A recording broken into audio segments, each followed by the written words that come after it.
আজকে আমরা শুরু করব কোয়ান্টাম নাম্বার। কোয়ান্টাম থিওরির কথা আশা করি সবাই শুনছো। কোয়ান্টাম থিওরি পদার্থবিজ্ঞানের খুব ইম্পর্টেন্ট একটা থিওরি। কেমিস্ট্রি অনেক কিছু আছে যা কিছুকে ব্যাখ্যা করার জন্য কোয়ান্টাম থিওরির প্রয়োজন আছে। তার মধ্যে একটা টপিকের নাম কোয়ান্টাম নাম্বার, যেটার বাংলা অর্থ কোয়ান্টাম সংখ্যা। এখন কোশ্চেন, কোয়ান্টাম সংখ্যা জিনিসটা কি? কোয়ান্টাম সংখ্যার টপিকটা জেনে তোমাদের লাভটা কি হবে? যদি সহজ করে বলতে যাই তাহলে কোয়ান্টাম নাম্বার টপিকটা অনেক বড়। এখানে অনেক কিছু জানার আছে, তোমার কল্পনার থেকেও বাহিরে এখানে অনেক কিছু জানার আছে। আজকে আমি তোমাদের সবকিছু জানাবো আস্তে আস্তে করে। সবাই খুব মনোযোগ দিয়ে টপিকগুলো ভালো করে শুনবা এবং আমি যা কিছু লিখে দিই সবগুলো ভালো করে নোট করে রাখবা, কারণ এই বিষয়টা তোমাদের জানাটা খুব দরকারি। প্রধানত প্রথম যে প্রশ্নটা সবার মধ্যে আসে যে কোয়ান্টাম নাম্বার জিনিসটা আসলে কি? অনেকে আমরা কোয়ান্টাম নাম্বার জানি, কিন্তু অনেকে কোয়ান্টাম নাম্বার জিনিসটাকে তা জানি না। অর্থাৎ এটা বলতে আসলে কি বোঝায় বা এটা থেকে আমরা কি কি বিষয় জানতে পারবো, সেই সকল বিষয়কে নিয়ে আজকে তোমাদের আলোচনা করা হবে। সো শুরু করা যাক কোয়ান্টাম নাম্বার সম্পর্কে। পরমাণুর যে কোনো সুনির্দিষ্ট ইলেকট্রন কোন শক্তি স্তরে অবস্থান করছে, অর্থাৎ একটা ইলেকট্রনের অবস্থান কোথায়, ওই শক্তি স্তরটা বৃত্তাকার নাকি উপবৃত্তাকার। তোমরা জানো যে ইলেকট্রন সমূহ কতগুলো নির্দিষ্ট কিছু কক্ষপথে বিন্যস্ত থাকে বা শক্তি স্তরে বিন্যস্ত থাকে। সেই শক্তি স্তরগুলোর আকৃতি কেমন, বৃত্তাকার নাকি উপবৃত্তাকার?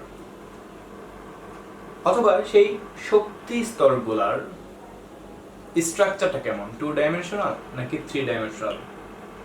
তোমরা জানো ইলেকট্রন নিজ অক্ষের দিকে, অর্থাৎ ইলেকট্রন কিন্তু ওই নিউক্লিয়াসকে কেন্দ্র করে ঘুরছে। একই সাথে তোমরা হয়তো এটাও শুনছো যে ইলেকট্রন কিন্তু তার নিজ অক্ষের উপরও কিন্তু ঘুরছে। যেমন আমাদের পৃথিবীর কথা চিন্তা করে দেখো, পৃথিবী সূর্যের চারদিকে ঘুরছে, ঠিক সেরকমই পৃথিবী কিন্তু তার নিজ অক্ষের উপরও ঘুরছে। পৃথিবী সূর্যের চারদিকে ঘুরছে, এর ফলে এখানে বার্ষিক ঘূর্ণি সৃষ্টি হচ্ছে। সূর্যের চারদিকে পৃথিবী ঘুরে আসতে অলমোস্ট 365 দিন এর উপরে সময় লেগে যায়। 365 দিন 5 ঘন্টা 47 মিনিট 48 সেকেন্ড। আর যদি আমি পৃথিবী তার নিজ অক্ষের উপর রোটেশনের কথা বলি, সেক্ষেত্রেও কিন্তু অলমোস্ট 23 ঘন্টা 47 মিনিট 48 সেকেন্ড এভারেজ একটা টাইম লেগে যায়। এই ইলেকট্রনটার মধ্যেও এরকম কিছু বৈশিষ্ট্য আছে। ইলেকট্রন কক্ষপথে ঘুরবে সে কথা ঠিক আছে, কিন্তু একই সাথে ইলেকট্রনটা তার নিজ অক্ষের উপরে ঘুরতে পারে। এখন কথা হচ্ছে নিজ অক্ষের উপর তো দুই ভাবেই ঘুরতে পারে, ঘড়ি কাঁটার দিকে, ঘড়ি কাঁটার বিপরীত দিকে, যেটা বলা হয় ক্লকওয়াইজ এন্ড অ্যান্টি ক্লকওয়াইজ। এই সব কিছুকে যে সংখ্যাগুলোর সাহায্যে ব্যাখ্যা করা হয়, সেই সংখ্যাটার নামই হলো কোয়ান্টাম সংখ্যা। তারপরে কি বুঝতে পারছো? আমি আবারও বলতেছি, আমাদের প্রথমেই জেনে নিতে হবে যে কোয়ান্টাম সংখ্যা বলতে কি বোঝায়, বা এই কোয়ান্টাম সংখ্যা টপিকটার মধ্যে কি কি বিষয় নিয়ে মূলত আমরা জানতে পারবো, এটা পড়ে আমাদের লাভটা কোথায়, এগুলো আমাদের সবার আগে বুঝতে হবে। প্রথমত, একটা ইলেকট্রন যে সুনির্দিষ্ট কক্ষপথে ঘুরতেছে, সে আসলে কোন শক্তি স্তরে অবস্থান করতেছে, প্রথম শক্তি স্তরে নাকি দ্বিতীয় শক্তি স্তরে নাকি তৃতীয় শক্তি স্তরে, তা এক্স্যাক্টলি আমরা এই কোয়ান্টাম সংখ্যার সাহায্যে জানতে পারবো।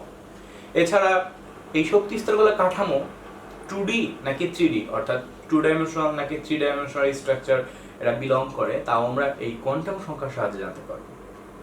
একই সাথে যেটা বললাম যে ইলেকট্রন নিজ অক্ষের দিকে ঘুরছে, সেই সাথে সাথে ইলেকট্রন কিন্তু তার যে এই ঘূর্ণনটা সেটা ক্লকওয়াইজও হতে পারে, অ্যান্টি ক্লকওয়াইজও হতে পারে। এই বিষয়টা সম্পর্কেও আমরা এই কোয়ান্টাম নাম্বারের মধ্যে জানতে পারবো। এই সব কিছুকে একসাথে কোয়ান্টাম নাম্বার বলা হচ্ছে। কোয়ান্টাম নাম্বার টপিকটাকে টোটাল 4টা ভাগে ভাগ করা হয়। আমরা এক করে সব জানবো, আমি ধীরে ধীরে সব কিছুর মধ্যে আসবো। প্রথম যে পার্টটা, এই 1 নাম্বার যে পয়েন্টটা আছে, এই 1 নাম্বার পার্টকে বলা হচ্ছে প্রিন্সিপাল কোয়ান্টাম নাম্বার, অর্থাৎ প্রধান কোয়ান্টাম সংখ্যা।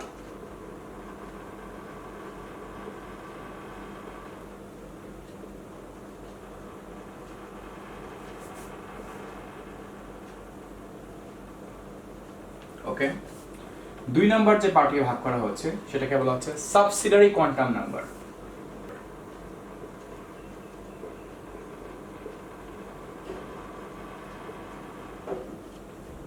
তিন নাম্বার অংশটাকে বলা হচ্ছে ম্যাগনেটিক কোয়ান্টাম নাম্বার।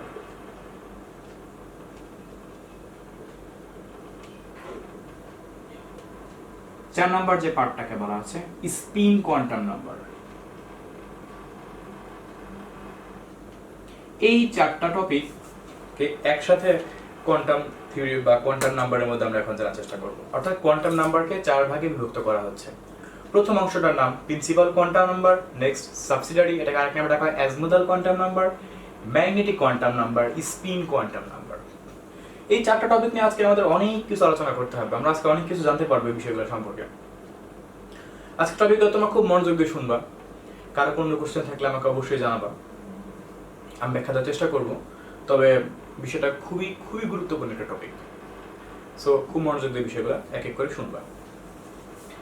প্রথম কথা হচ্ছে যে কোনটা কে আবিষ্কার করছে বা কোনটা আসলে কার অবদানের মাধ্যমে আমরা পাইছি তার সম্পর্কে আমি একটু জেনে নেই। প্রথমে নিলস বোর এই প্রিন্সিপাল কোয়ান্টাম নাম্বার, যেটাকে বাংলায় বলা হয় প্রধান কোয়ান্টাম সংখ্যাটা, মূলত এটা তিনি তার মতবাদ থেকেই এটা আসছিল। সাবসিডিয়ারি বা অ্যাজমুদাল কোয়ান্টাম নাম্বার, যেটাকে বাংলায় বলা হয় সহকারী কোয়ান্টাম সংখ্যা, এটা আসছিল। এটা মূলত আমাদেরকে প্রদান করেছে বিজ্ঞানী সমারফিল্ডের দেওয়া ছিল এটা সাবসিডিয়ারি কোয়ান্টাম নাম্বার। এরপরে যে টপিকটার কথা বলা হচ্ছে ম্যাগনেটিক কোয়ান্টাম সংখ্যা, এটা মূলত বিজ্ঞানী জিম্যান প্রদত্ত। জিম্যান ম্যাগনেটিক কোয়ান্টাম সংখ্যা সম্পর্কে ধারণা দিয়েছিলেন। And finally spin quantum number সম্পর্কে ব্যাক অ্যান্ড স্মিথ, এই দুজন সায়েন্টিস্টের সম্মিলিত গবেষণার ফলে স্পিন কোয়ান্টাম সংখ্যা সম্পর্কে আমরা জানতে পারছি। সো এটা আমরা জানতে পারলাম যে আসলে principal quantum number, subsidiary quantum number, magnetic quantum number, spin quantum number, এগুলো কে কে দিয়েছিল। প্রথমটা দিয়েছিল বিজ্ঞানী নিলস বোর, তা সবাই জানো।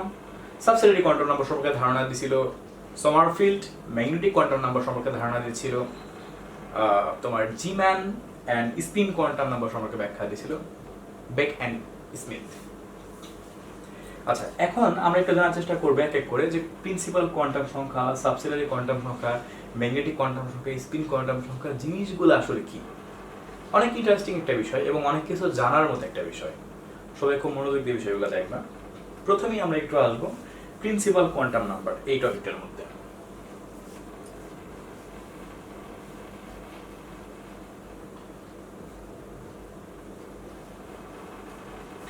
আচ্ছা, তোমরা শুনছো নিলস বোর প্রথমেই তার পরমাণু মডেলের মধ্যে একটা বিষয়কে খুব জোর দিয়ে বলছিল।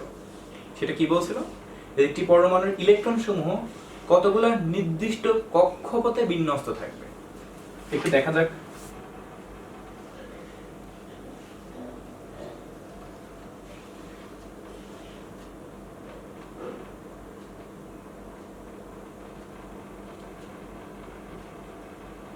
আচ্ছা, এটা আমি একটা অ্যাটমের স্ট্রাকচার দেখাচ্ছি, ইলেকট্রনের কক্ষপথের বিন্যাসটা। এখানে অ্যাটমটার নিউক্লিয়াস বিদ্যমান ছিল। এই নিউক্লিয়াসের প্রথম যে গোলাকার যে সার্কেলটা দেখতে পাচ্ছ, এটাকে বলা হচ্ছে প্রথম কক্ষপথ, যেটাকে বলা হয় n=1। এরপরে যেটা আছে এটাকে বলা হয় দ্বিতীয় কক্ষপথ n=2। এরপরটাকে বলা হয় তৃতীয় কক্ষপথ n=3 এন্ড ফাইনালি n=4। তাহলে আমরা এখান থেকে কি বুঝতে পারলাম যে এই যে কক্ষপথগুলোকে তিনি n দ্বারা প্রকাশ করলেন। n শব্দের অর্থ নাম্বার অফ শেল, অর্থাৎ কক্ষপথের সংখ্যা। নাম্বার অফ শেল, কক্ষপথের সংখ্যা। একই সাথে তিনি এই কক্ষপথগুলোকে ইংরেজি বর্ণমালার কে, এল, এম, এন, ও, পি সামথিং এরকম বিভিন্ন বর্ণ দ্বারা প্রকাশ করল। তাহলে প্রিন্সিপাল কোয়ান্টাম নাম্বার এই জিনিসটা আসলে কি? প্রিন্সিপাল কোয়ান্টাম নাম্বার এটা বিজ্ঞানী বোরের প্রদত্ত, এবং এই প্রিন্সিপাল কোয়ান্টাম নাম্বার বলতে বিভিন্ন কক্ষপথের সংখ্যাকে মিন করছে। বিভিন্ন কক্ষপথের সংখ্যাকে মিন করা হচ্ছে। n=1 বলতে প্রথম কক্ষপথ বোঝাচ্ছে, n=2 বলতে দ্বিতীয় কক্ষপথ, n=3 বলতে তৃতীয় কক্ষপথ, n=4 বলতে চতুর্থ কক্ষপথ। আর তিনি ইংরেজি বর্ণমালা কিছু অক্ষর দ্বারা এটাকে প্রকাশ করছিল, কে, এল, এম, এন, ও, পি এরকম সামথিং আস্তে আস্তে করে এটা বিস্তৃত হতে থাকবে। এটা হলো প্রিন্সিপাল কোয়ান্টাম নাম্বার। একটা তোমরা এই ডায়াগ্রামটা তোমরা এর আগেও দেখছো এবং তোমরা এই সম্পর্কে খুব ভালো করেই জানো। একই সাথে এখানে তোমাদের একটা বিষয় আমি আরেকটু রিভিউ করতে চাচ্ছি, সেটা হলো এই যে আমরা দেখতে পাচ্ছি প্রথম কক্ষপথ, দ্বিতীয়, তৃতীয়, চতুর্থ কক্ষপথ। এই কক্ষপথে কোন কক্ষপথে সর্বাধিক কতগুলো ইলেকট্রন বসতে পারবে সেই সম্পর্কে আমাদের আজকে একটু জানতে হবে। অর্থাৎ কোন কক্ষপথে কতগুলো ইলেকট্রন বসতে পারবে সর্বোচ্চ তা আমরা একটু জানবো। তোমরা হয়তো এটাও জানো, তোমার টুইন স্কয়ার থিওরির কথা প্রত্যেকেই শুনছো, আমি সেই থিওরিটা তোমাদের একটু দেখাবো।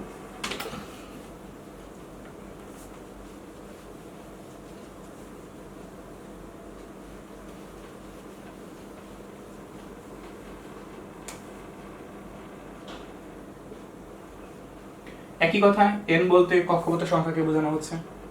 যদি n এর মান 1 হয়, n = 1 হলে প্রথম কক্ষপথ ইলেকট্রন সর্বোচ্চ কয়টা বসতে পারবে? 2 × 1² মানে কত? 2।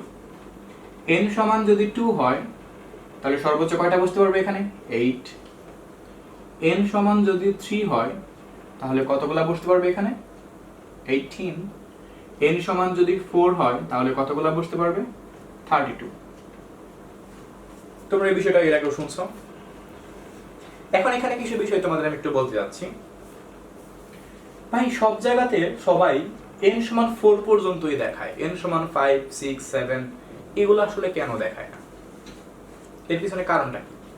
প্রত্যেকটা বিষয় আমরা একটু বুঝে বুঝে জানার চেষ্টা করব এবং প্রত্যেকটা বিষয়ের একটু ব্যাখ্যাটা আমরা একটু বুঝে পড়ার চেষ্টা করব, তাহলে আমাদের কাছে খুবই ইন্টারেস্টিং লাগবে বিষয়টা। অ্যাকচুয়ালি এখানে তোমরা জানো যে আমাদের পর্যায় সারণীতে আজ পর্যন্ত আবিষ্কৃত মৌলের সংখ্যা 118টা। এর থেকে বেশি মৌল কিন্তু এখনো আমরা আবিষ্কৃত হয়নি, তবে ইন ফিউচারে এটা হবে, কোনো সমস্যা নেই। কবে হবে এক্স্যাক্টলি সেটা বলতে পারছি না, তবে এটা আবিষ্কার হবে, যখনই হোক এটা হবে। অনুমান নির্ভর অনুসারে আমরা বলতে পারছি। অলরেডি আমি সেদিন শুনলাম যে অলমোস্ট 126 পর্যন্ত মৌল আবিষ্কৃত হয়ে গেছে, বাট তাদের নামকরণটা ইতিমধ্যে করা হয়ে ওঠেনি, কিন্তু নামকরণটা করার পরেই আর কিছু বৈশিষ্ট্য যখন আমরা জানতে পারবো তখন সেটা পিরিয়ডিক টেবিলে স্থান দখল করবে মৌলগুলা। আচ্ছা, আমি ওদিকে যেতে যাচ্ছি না। তো n সমান 5 যদি এই সূত্র অনুসারে যদি হয়, একটু বিষয়টাকে বোঝার চেষ্টা করো, তাহলে এখানে কত হবে? 50। n সমান 6 হলে কত হবে? 72। n সমান 7 হলে কত হবে? 98। কিন্তু n সমান 5, n সমান 6, n সমান 7 এগুলো আমরা কেন দেখাচ্ছি না? এর পিছনে কিছু কারণ আছে। প্রথম কারণ, আমরা 118 পর্যন্ত যতগুলো মৌল পাইছি, এই সবগুলো মৌলকে তুমি যদি ইলেকট্রন বিন্যাস করো, তুমি আমাকে একটা মৌল দেখাইতে পারবা না যে এর শেষ কক্ষপথ ইলেকট্রন 8 এর থেকে বেশি আসে। এই শেষ কক্ষপথ ইলেকট্রন 8 এর থেকে বেশি আছে, তুমি এরকম একটা মৌল পর্যায় সারণী থেকে 118টার মধ্যে দেখাতে পারবা না। অর্থাৎ সর্বোচ্চ যদি আমি বলি তাহলে n এর মান, অর্থাৎ কক্ষপথের সর্বোচ্চ ইলেকট্রন ধারণ ক্ষমতা 32, এরপরে কিন্তু আবার দেখবে কমতে শুরু করে। যদি একটু বড় মৌল ইলেকট্রন করে দেখো তাহলে বিষয়টা খেয়াল করে দেখবে। এরপরে দেখবো হয়তো 18 আসছে, অথবা দেখবে 32 আসছে, তারপরে 18 আসছে, তারপরে আবার 8, তারপরে 0, এরকম হয়ে গেছে ব্যাপারটা। তার মানে যেটা দাঁড়াইলো যে 118টা মৌলের পরিপ্রেক্ষিতে আমরা সবাই যুক্তি দিচ্ছি n সমান যদি 4 হয় তাহলে 32। এর পরেও আছে, নাই যে এরকমটা না। যেহেতু মৌল সামনে আরো আবিষ্কৃত হবে, তখন কিন্তু আমরা n সমান 5 = 50 কল্পনা করব। অর্থাৎ আমরা তখন জানতে পারবো যে সর্বোচ্চ ইলেকট্রন 50 আসতে পারে, তবে সেটা অনেকগুলো মৌল আবিষ্কৃত হইলে, তার আগে না। এই কথা আমি কেন বললাম তা তুমি অনেক পরে বুঝতে পারবে আজকের ভিডিওর। এখন একটু কথা হচ্ছে, আমরা এই বিষয়টা সবাই জানতাম। তোমাদের একটা লাইন এখন একটু লিখে দিব, এই লাইনটার সম্পর্কে ব্যাখ্যাটা তোমাদের আমি আজকের যখন 4 নম্বর পয়েন্টে থাকবো, আমি বর্তমানে এখন 1 নম্বর পয়েন্টে আছি, তখন তোমরা এই লাইনটার সম্পর্কে তোমাকে ব্যাখ্যাটা দিব। লাইনটা আমি প্রথমে একটু বলি, তারপর আমি বলে দিচ্ছি। কোন কক্ষের প্রধান কোয়ান্টাম সংখ্যা n হলে অরবিটাল সংখ্যা হবে n²। কেন এই কথাটা বলা হচ্ছে?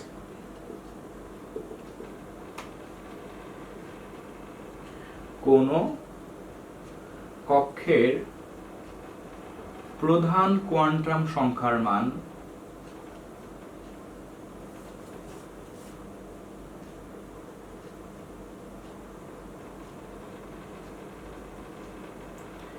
n হলে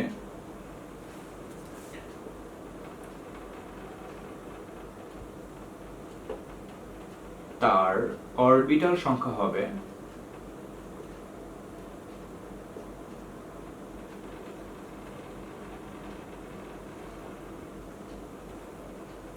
n²। এই লাইনটা আসলে বলতে কি বোঝাতে চাচ্ছে তারা, যে কোন একটা কক্ষের প্রধান কোয়ান্টাম সংখ্যার মান n হলে তার অরবিটাল সংখ্যা হবে n², সেই সম্পর্কে আমরা আজকে খুব ভালো করে খেয়াল রাখবো, বিষয়টা জানবো। তবে এই লাইনটা তোমরা খুব সুন্দর করে নোট করে রাখবে, এই লাইনটা তোমাদের খুব কাজে লাগবে। কেন এই লাইনটার ব্যাখ্যা অনেক কাহিনী আছে, এখন এই ব্যাখ্যাটা বললে বুঝবে না, তবে সম্পূর্ণ অংশটা যখন তুমি দেখবা তখনই তোমার কাছে আজকে সবগুলো টপিক এক এক করে ক্লিয়ার হয়ে যাবে। তো আমরা প্রধান কোয়ান্টাম সংখ্যা সম্পর্কে যেটাকে জানতে পারলাম যে বিভিন্ন কক্ষপথে n দ্বারা প্রকাশ করা হচ্ছে, অর্থাৎ n এর মান অনুসারে বিভিন্ন কক্ষপথকে প্রকাশ করা হচ্ছে। n সমান 1 প্রথম কক্ষপথ, দ্বিতীয় কক্ষপথ, তৃতীয় কক্ষপথ, এই টপিকগুলোকেই বলা হচ্ছে প্রিন্সিপাল কোয়ান্টাম নাম্বার, প্রধান কোয়ান্টাম সংখ্যা, যেটা বিজ্ঞানী নিলস বোর প্রদত্ত। সো আশা করি আমাদের প্রধান কোয়ান্টাম সংখ্যা থেকে আর কোনো অবজেকশন নাই, কারণ এই টপিকগুলো আমরা এর আগেও বিষয়গুলো জানতে পারছি। তবে এই লাইনটা হয়তো তোমরা এর আগে পাও নাই, তবে এই লাইনটা সম্পর্কে আমরা আজকে জানবো, অনেক ভালো করে জানার চেষ্টা করবো।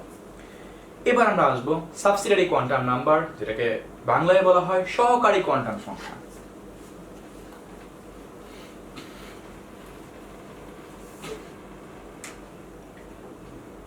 দুই নাম্বার টপিক এটা।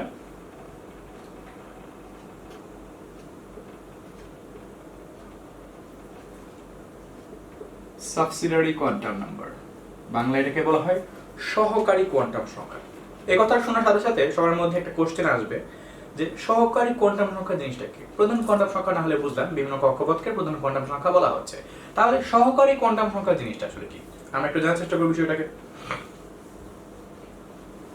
পরমাণু নিউক্লিয়াস থেকে বিভিন্ন শক্তি স্তরে ইলেকট্রন আবর্তনের জন্য প্রতিটি প্রধান শক্তি স্তরে নির্দিষ্ট সংখ্যক উপশক্তি স্তরে আবার তারা বিভক্ত। অনেক কঠিন একটা লাইন আপনি বলে ফেললেন, এত কঠিন লাইন তো মাথার উপরে চলে গেল। আচ্ছা, তাহলে একটু গুছিয়ে সুন্দর করে গুছিয়ে বলি, আশা করি বুঝতে পারবা। তোমরা প্রত্যেকে অরবিটালের কথা শুনছো, কারেক্ট? অরবিটালের কথাও তো শুনছো। হ্যাঁ, অরবিটালের কথা তো আমরা শুনছি, SPDF, এগুলো তো অরবিটাল, কারেক্ট। এইখানেই বলা হচ্ছে যে একটা কক্ষপথে ইলেকট্রনের জন্য কিছু উপকক্ষপথ বিদ্যমান, অর্থাৎ একটা কক্ষপথের ভেতরে উপকক্ষপথ রয়েছে। একটা কক্ষপথের যে ইলেকট্রন যে মুভ করছে, এই মুভের জন্য তারা ইলেকট্রনগুলা উপকক্ষপথের মধ্যেও থাকতে পারে। ব্যাপারটা কি বুঝতে পারছো? অর্থাৎ সহকারী কোয়ান্টাম সংখ্যা বলতে বোঝানো হচ্ছে একটা কক্ষপথের উপরস্থ যে উপকক্ষপথগুলো বিদ্যমান রয়েছে, অর্থাৎ অরবিট এর অভ্যন্তরে যে অরবিটালগুলো রয়েছে, এটাকেই মূলত সহকারী কোয়ান্টাম সংখ্যা বলা হচ্ছে, যেটাকে আরেকটা নামে রাখা হয় অ্যাজমুদাল কোয়ান্টাম নাম্বার। এটাকে বাংলায় বলা হয় সহকারী কোয়ান্টাম সংখ্যা, আর প্রচলিতভাবে সবাই এটাকে সাবসিডিয়ারি কোয়ান্টাম নাম্বার বলে রাখে। আচ্ছা, এখন আমরা একটা বিষয় জানার চেষ্টা করব, সেটা হলো সহকারী কোয়ান্টাম সংখ্যা টপিকটা কি আসলে। তা আমরা সংজ্ঞার সাহায্যে বুঝতে পারছি বিষয়টাকে, কিন্তু সহকারী কোয়ান্টাম সংখ্যাকে প্রকাশ করা হয় কি দ্বারা? যেমন প্রধান কোয়ান্টাম সংখ্যাকে প্রকাশ করা হয় n দ্বারা, সহকারী কোয়ান্টাম সংখ্যাকে প্রকাশ করা হয় l দ্বারা। বিষয়টা খেয়াল রাখবা।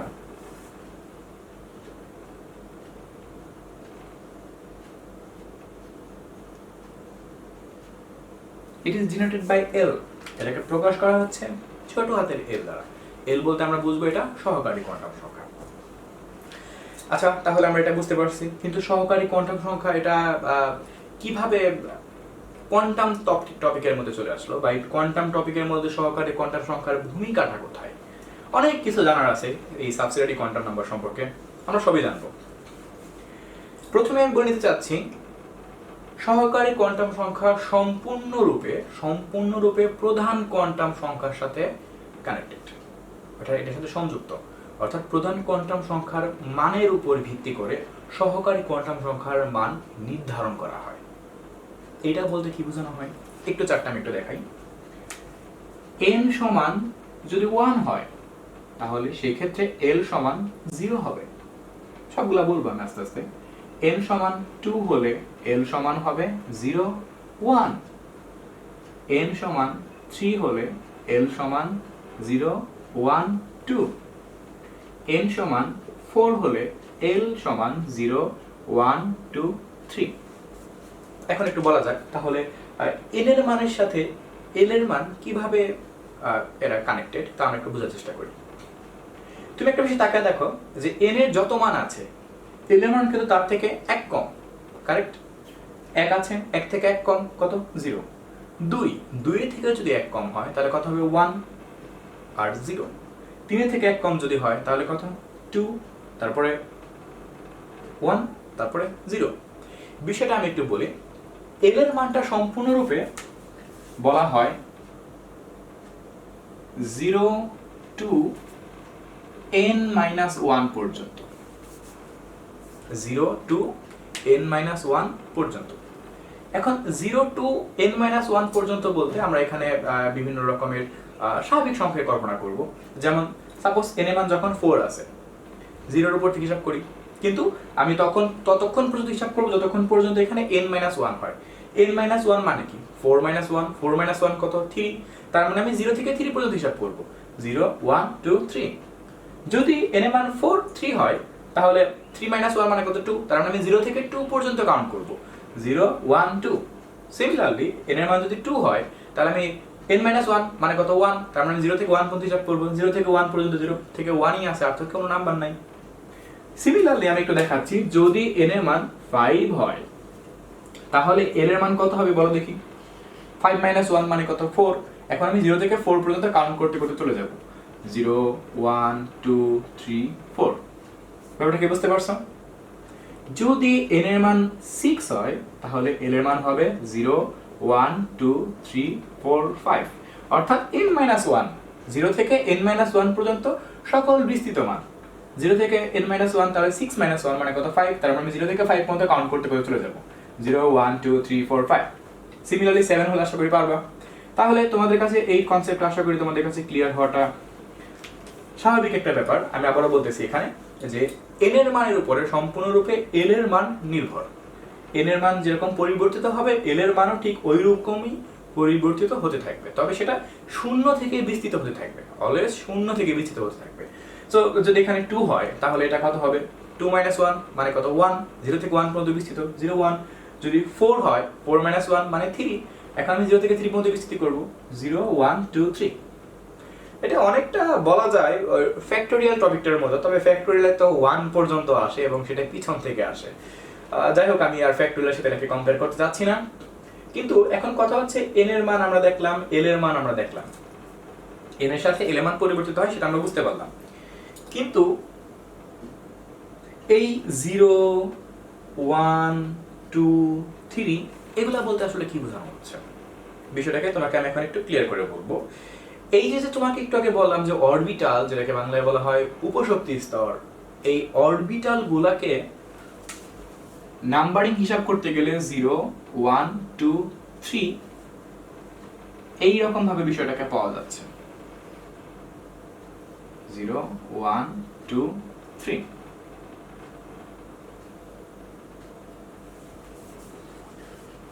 আচ্ছা, এখন কথা হচ্ছে 0 কে প্রকাশ করা হচ্ছে s অরবিটাল দ্বারা। তোমরা সবাই শুনছো? 1 কে প্রকাশ করা হচ্ছে p অরবিটাল দ্বারা, 2 কে d আর 3 কে f অরবিটাল দ্বারা প্রকাশ করা হচ্ছে। তাহলে ভাই একটা কোশ্চেন আসতে পারে, যদি 4 থাকে তাহলে আপনি কি বলবেন সেই ক্ষেত্রে? f এর পরে g। যদি 5 থাকে তাহলে কি বলবেন? g এর পরে h। এভাবে আমি সিকোয়েন্স করতে করতে সামনে চলে যাব। যদিও এখনো g অরবিটালটা এখনো আসেনি, অর্থাৎ আমরা যে 118টা মৌলকে ইলেকট্রন বিন্যাস করি, সেখানে এই f এর মধ্য দিয়ে আমাদের মোটামুটি কমপ্লিট হয়ে যায়। ইলেকট্রন বিন্যাসটা আমাদের 7p6 এ গিয়ে কমপ্লিট হয়ে যায়। যদিও জিটা এখনো আসে নাই, তবে যেটা আসবে বলতে যখন তুমি 121 নম্বর মৌলের দিকে ইলেকট্রন বিন্যাস করতে যাবা, যদি এখন 118 পর্যন্ত আছে, আমি তোমাকে একটা অ্যাডভান্স বলছি, যদি 121 এর দিকে চলে যায় মৌলগুলা, তখন হয়তোবা ইলেকট্রন বিন্যাস করতে গিয়ে তখন জিতে এইচ ইলেকট্রনগুলো ক্রমান্বয়ে চলে আসবে পর্যায় সারণী যুক্তি সাপেক্ষে। সো আমি আবারও এখানে একটা কথা গুরুত্ব দিয়ে বারবার বলতে যাচ্ছি, সবাই বিষয়গুলো খুব ভালো করে মাথায় রাখবা। সেটা হলো 0 কে প্রকাশ করা হচ্ছে s দ্বারা, 1 কে p দ্বারা, 2 কে d দ্বারা, 3 কে f দ্বারা। এটা যেন কখনোই যেন এই কথাটা যেন মাথা থেকে চলে না যায়, খুব ভালো করে খেয়াল রাখবা। 0 l এর মান যখন 0 হবে, এই 0 সংখ্যাটাকেই প্রকাশ করা হচ্ছে s দ্বারা, 1 কে p দ্বারা, 2 কে d দ্বারা, 3 কে f দ্বারা। যদি 4 হয়, যদি l এর মান কখনো 4 হয়, সেই ক্ষেত্রে তখন সেটাকে g দ্বারা, l এর মান কখনো 5 হলে তখন সেটা h দ্বারা। যদিও g এবং h এটা এখনো আমাদের সামনে আসেনি, তবে 0 থেকে 3 পর্যন্ত আমরা এখন পর্যন্ত বিষয়টাকে জানতে পারছি। আচ্ছা, এখন কথা হচ্ছে এই s p d f এই যে চারটা বর্ণ তোমরা দেখতে পাচ্ছ, এই চারটা বর্ণের মিনিংটা কি বা এটার ফুল মিনিংটা কি, তোমরা এটা হয়তো অনেকে জানো। এস এর ফুল মিনিং হলো শার্প, এর অর্থ তীক্ষ্ণ। পি এর ফুল মিনিং হলো গা প্রিন্সিপাল, যার অর্থ প্রধান। ডি এর ফুল মিনিং হলো গা ডিফিউজড, এর অর্থ পরিব্যাপ্ত। এফ এর ফুল মিনিং হলো গা ফান্ডামেন্টাল, এর অর্থ মৌলিক। জি এবং এইচটা যেটা এখনো আবিষ্কৃত হয় নাই, সেটা আমাদের সামনে এখনো এটার মিনিংটা দাঁড় করানো হয়নি। আমি আবারও বলছি, এস পি ডি এফ এই চারটা বর্ণের কিছু অর্থ আছে। কি কি অর্থ আছে? এস বলতে শার্প বোঝানো হচ্ছে, পি বলতে প্রিন্সিপাল বোঝানো হচ্ছে। এই প্রিন্সিপাল মানে আমরা অধ্যক্ষ কেউ বুঝো না, এটা মানে প্রধান, যদিও সিমিলার ওয়ার্ড এটা। আর ডি বলতে ডিফিউজ, এফ বলতে ফান্ডামেন্টাল বোঝানো হচ্ছে। সো আশা করি আমরা এই এন এর মানের সাথে কিভাবে এল এর মান কানেক্টেড তা বুঝতে পারলাম। একই সাথে এল এর মান কত হবে, তাকে কোন অরবিটাল দ্বারা প্রকাশ করা হবে তা বুঝতে পারলাম। যেমন তুমি জানতে পারছো ইলেকট্রন শব্দটাকে ই দ্বারা প্রকাশ করা হচ্ছে, যেটা এটা নেগেটিভ চার্জ, এই জন্য এটাকে প্রকাশ করা হয় ই মাইনাস দ্বারা। ঠিক সেরকমই এই যে নাম্বারগুলো আমরা দেখতে পাচ্ছি, এই নাম্বারগুলোকেও বিভিন্ন রকমের কি বলে এটাকে অক্ষর দ্বারা প্রকাশ করা হচ্ছে, এস পি ডি এফ। এটা কিন্তু মূলত সহকারী কোয়ান্টাম সংখ্যা থেকে এই টপিকটা আসছে, প্রধান কোয়ান্টাম সংখ্যা থেকে কিন্তু না। তবে প্রধান কোয়ান্টাম সংখ্যার সাথে সম্পূর্ণরূপে এল এর মানটা কানেক্টেড। এখান থেকে আমাদের আরেকটা বিষয় এখন একটু জানতে হবে, সেটা কি? আমি এটা মুছে নিচ্ছি।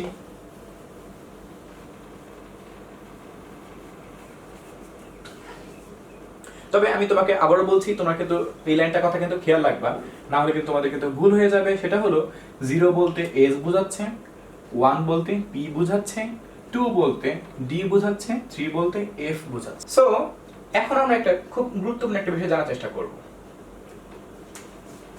n সমান 1 আছে, তার মানে এখানে কক্ষপথের সংখ্যা কত হবে? প্রথম কক্ষপথ হবে, কারেক্ট?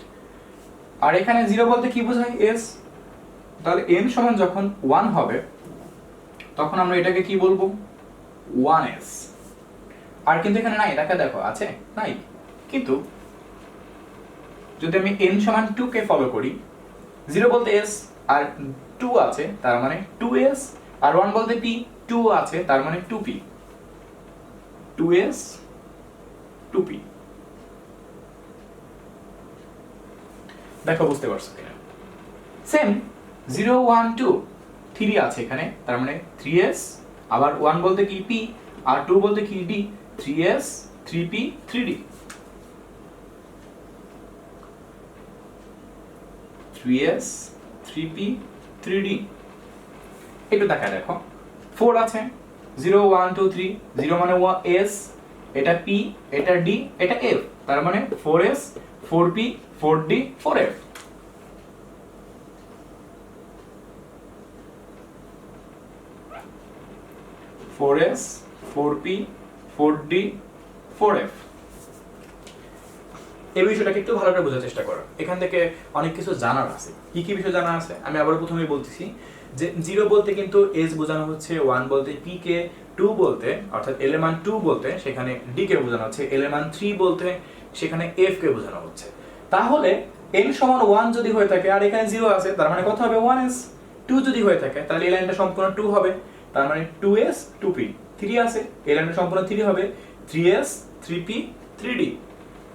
4 আছে, তার মানে এই লাইনটা সম্পূর্ণ 4 হবে, 4s 4p 4d 4f। যদি এখন n সমান 5 কে বলা হয়, তাহলে এখানে হবে সেম কাহিনী, 5s 5p 5d 5f and 5z।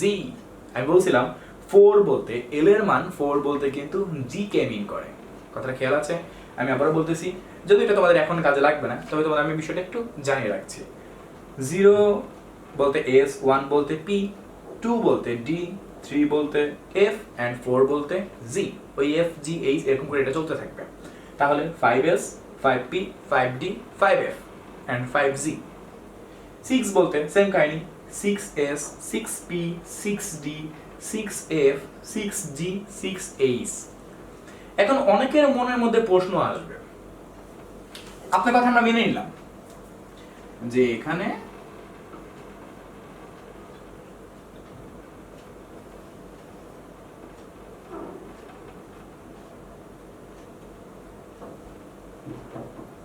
Five S 5p 5d 5f 5z, 6s 6p 6d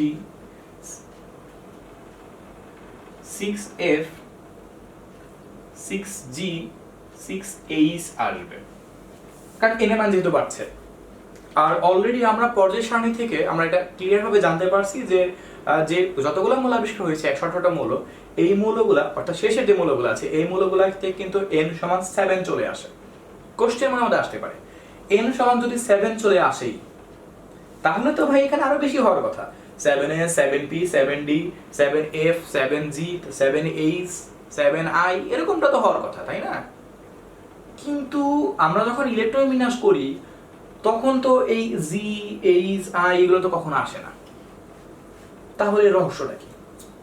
অবশ্যই একটা রহস্য আছে, রহস্যটা আমরা একটু মজা করে বোঝার চেষ্টা করব যে কেন আমরা n সমান 7 পর্যন্ত আমরা জানতে পারছি, সবাই খালি n সমান 4 পর্যন্ত বলে, n সমান 5 6 7 এগুলো সম্পর্কে কেউ বলছে না। কিন্তু n সমান 5 6 7 হলে তাহলে তো ঘটনা অনুসারে বা সাবসিডিয়ারি কোয়ান্টাম নাম্বার অনুসারে কনসেপ্টটাকে আমরা 7i পর্যন্ত বলতে পারি যদি আমি 7টা কক্ষপথ হিসাব করি। তাহলে সেই ক্ষেত্রে কেন ইলেকট্রন বিন্যাসের জন্য 7i কনসেপ্টটাকে আসছে না তা আমরা এখন আস্তে আস্তে করে বোঝার চেষ্টা করব। এটাটা মুছে দিচ্ছি। তবে একই সাথে এখানে একটা ব্যাখ্যা তোমাদের আমি একটু বলে রাখতে চাচ্ছি, সেটা হলো অনেকেই কোশ্চেন করে ভাই 1s অরবিটাল সম্ভব? হ্যাঁ সম্ভব। 1p এর কথা তো কখনো শুনি নাই, 1p কথাটা কেন শুনলাম না? 2s হয় 2p হয় 2d কেন হয় না, তাই না? কোশ্চেন আসতে পারে এরকম, অনেকটা কোশ্চেন আসতে পারে। এগুলো কোশ্চেন যে পরীক্ষার মধ্যে আসবে ব্যাপারটা এরকমটা না, তোমাকে এগুলো জানতে হবে যে রহস্যটা কোথায়। এখানে 3s হচ্ছে 3p হচ্ছে 3d হচ্ছে, 3f এর নাম কেন কখনো জীবন শুনতাছি না? আমরা যে চার্টটা শিখছি তোমরা সবাই সাপের মতো পেঁচানো একটা চার্ট সবাই শিখছো, এবং ওই চার্টের সাহায্যে তোমরা কি করো, ওই চার্টটাকে অনুসরণ করে তোমরা ইলেকট্রন বিন্যাস করো, বিভিন্ন অরবিটাল ইলেকট্রনগুলো যুক্ত করো এবং তারপর ইলেকট্রন বিন্যাসটাকে তোমরা কমপ্লিট করো, ঠিক আছে? আমিও ওইটা দেখে ইলেকট্রন বিন্যাসটা করি, কিন্তু তোমার এবং আমার মধ্যে একটা পার্থক্য আছে। পার্থক্যটা হলো আমি চিন্তা করতেছি যে 2s সম্ভব 2p সম্ভব 2d কেন সম্ভব না, 3s সম্ভব 3p সম্ভব 3d সম্ভব, 3f কথাটা কেন আসছে না আমাদের কাছে, বা 4g কেন হয় না, 1g কেন হয় না, বা 2f কেন হয় না? খুব সিম্পল একটা কোশ্চেন যে জীবনে সবসময় শুনছি 1s 2s 2p 3s 3p 3d 4s 4p 4d 4f, এগুলো হতে হলো কেন? কেন এখানে 1p আসলো না 2d আসলো না? আশা করি তোমরা তোমাদের কোশ্চেনটাকে ধরতে পারছো। এবারে তোমাকে এই ব্যাখ্যাটা একটু দিব যে কেন এগুলো আসলে সম্ভব নয়, অর্থাৎ কেন 1p অরবিটাল সম্ভব নয় অথবা কেন 2d অরবিটাল সম্ভব নয়।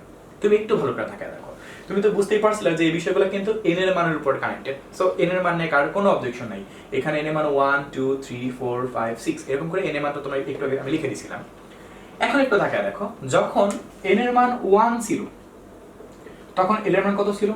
0 ছিল। 0 বলতে কি বোঝায়? s। এখানে কি 0 এর পরে 1 2 3 এরকম কোনো নাম্বার কি তোমরা দেখতে পাচ্ছো? আমার তো মনে হয় না দেখতে পাচ্ছো, নাই কিন্তু জাস্ট 0 আছে। আর 0 বলতে s বোঝায়, আর n সমান 1 যেহেতু তার মানে 1s। এই জন্যই মূলত 1p সম্ভব না। তবে যদি এখানে 0 পরে 2 থাকতো মনে করো, তখন বলতে পারতাম 1d, তখন আমি এখানে 1d বলতে পারতাম, কোনো সন্দেহ নাই। কিন্তু 2টা কি আসলেই সম্ভব? আমি কি বলছিলাম প্রথমেই, l এর মান হবে 0 থেকে n-1 পর্যন্ত বিস্তৃত।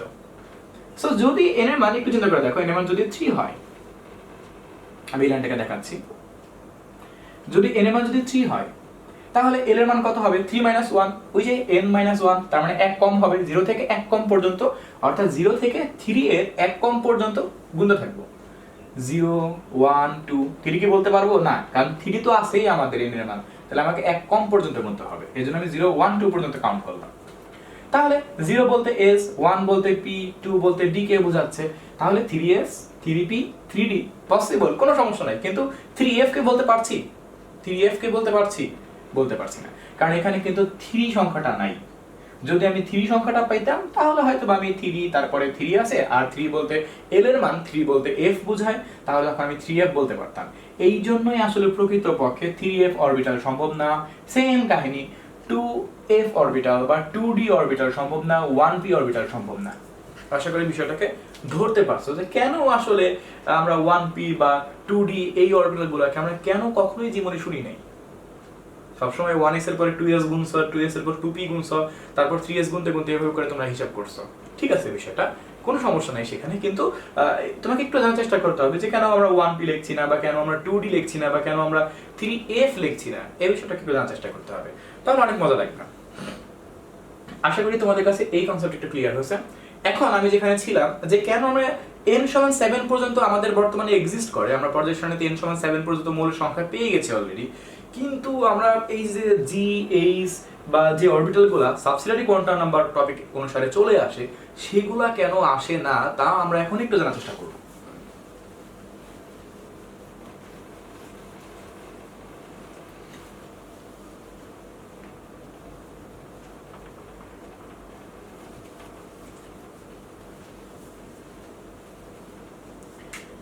তোমরা যেটা সবসময় করো আমি সেটাই এখন করব। 1s 2s 2p 3s 3p 3d, একটু ছোট করে লিখি না হলে স্পেস পাওয়া যাবে না। 1s 2s 2p 3s 3p 3d 4s 4p 4d 4f 5s 5p 5d 5f 5g, ওই যে কথা একটু আগে বললাম, 6s 6p 6d 6f 6g 6h, যদি আমি 7 করি 7s 7p 7d 7f 7g 7h 7i।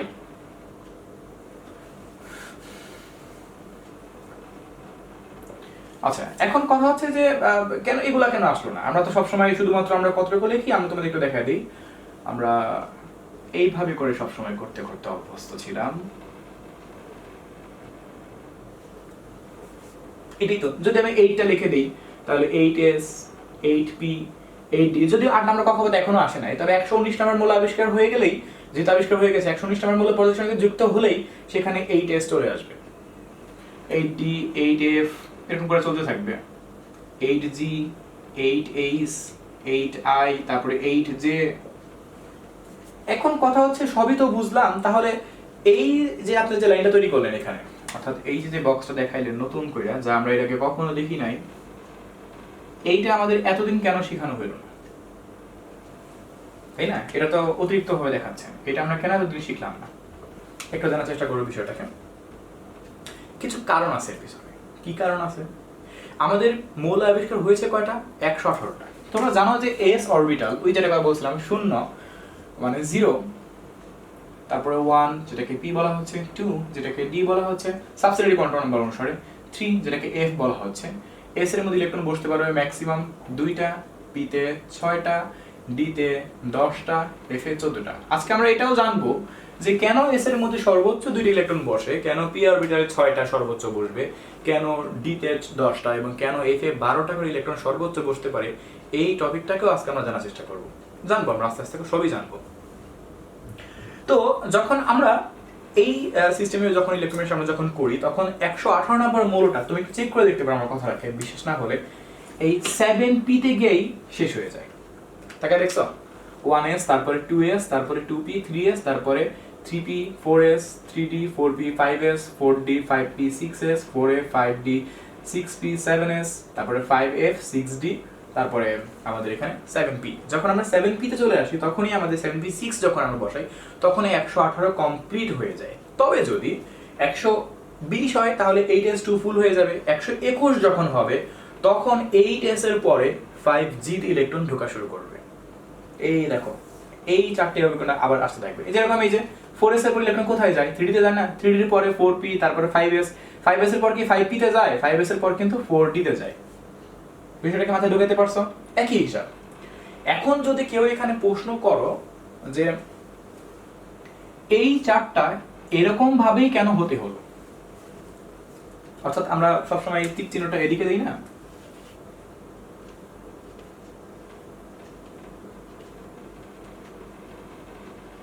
এদিকে টিক চিহ্নটা দিই, অর্থাৎ 1s এর পরে আমরা 2s হিসাবটা করি। 1s এর পর আমরা কেন 2p টা বসাই না? 2p পরে আমরা 3s বসাই, 3s এর পরে 3p বসাই, 3p এর পরে আমরা 4s বসাই, 4s এর পরে আমরা 3d বসাই, কিন্তু আসলে কেন আমরা 2p এর পরে 3s টা কেন বসাই? বিষয়টা ভালো করে মাথায় রাখো ভাই। এই চারটাতে এরকম হতে পারতো, এই যে এরকম করে লম্বালম্বিভাবে দাগটা হতে পারতো, খারাপভাবে দাগটা হতে পারতো, বা এই যে এইভাবে দাগটা হতে পারতো পাশাপাশি ভাবে। এইরকমটা না হয়ে সায়েন্টিস্টরা বুঝলো কিভাবে যে দাগগুলো এরকম ভাবে হবে? আসলে দাগ তো আমরা নিজেরা বানাইছি, কিন্তু আমরা এখন যেটা এখান থেকে বুঝতে পারছি সেটা হলো যে 1s এর পরে 2s টা কেন হলো। কোশ্চেনটাকে আমরা শুনি, তারপরে এই অ্যান্সারটাতে আমরা পৌঁছাবো। এখন আমি আমার এই কোশ্চেনটা একটু বুঝিয়ে আনি, তারপরে আমি এই কোশ্চেনটাতে আসবো, যে কোশ্চেনটা এখন আমাদের সামনে আসলো। আমি যেটা বলছিলাম যে আসলে এই অরবিটাল গুলো আছে, এই তোমরা যেগুলো দেখতে পাচ্ছ অতিরিক্ত ভাবে যা আমরা কখনো লিখি না, প্রকৃতপক্ষে এই অরবিটাল গুলো আসলে আছে, কিন্তু 118 উপরে মৌলগুলো ইলেকট্রন বিন্যাস করতে গেলে এগুলো আর কখনো মানে দরকার হয় না। তবে ইন ফিউচারে হয়তো এগুলোর প্রয়োজন হবে আমাদের, এবং খুব বেশি প্রয়োজন হতে পারে। আশা করি তোমরা বুঝতে পারছো যে কেন আমরা সবসময় এই n সমান 4 পর্যন্তই সবসময় কেন আমরা হিসাবটা করি। n সমান 7 পর্যন্ত এক্সিস্ট করছে, কিন্তু কেন n সমান 4 পর্যন্ত আমরা আলোচনা করতেছি। সব জায়গাতেই বলা হয় প্রথমে 2, 8, 18, 32, কিন্তু কেউ তো বলতেছে না 50, কেউ বলতেছে না 72 ইলেকট্রন থাকতে পারবে 6 নম্বর কক্ষপথে, কেউ বলতেছে না 7 নম্বর কক্ষপথে ইলেকট্রন থাকতে পারবে বা ওই 98টা। যদি আমরা এই কনসেপ্ট অনুসারে আসি তাহলে বুঝতে পারবো কেন 98টা। আচ্ছা, আমরা সামনে আসবো। তবে এখন আমাদের সামনে নতুন যে কোশ্চেনটা দাঁড়াইলো সেটা হলো যে 1s এর পরে অর্থাৎ এই ধারাবাহিকতাগুলা এরকম ভাবেই কেন হতে হলো, অর্থাৎ 4d এর পরে 4f এ ইলেকট্রন আমরা না বসিয়ে কেন 4d এর পরে ইলেকট্রন আমরা 5p তে বসাই, সেই সম্পর্কে আমরা এখন একটা জানার চেষ্টা করব। এটা আমি এই পার্টটা মুছে দিচ্ছি, কারণ এটা আমাদের এখন কোনো কাজেই লাগছে না।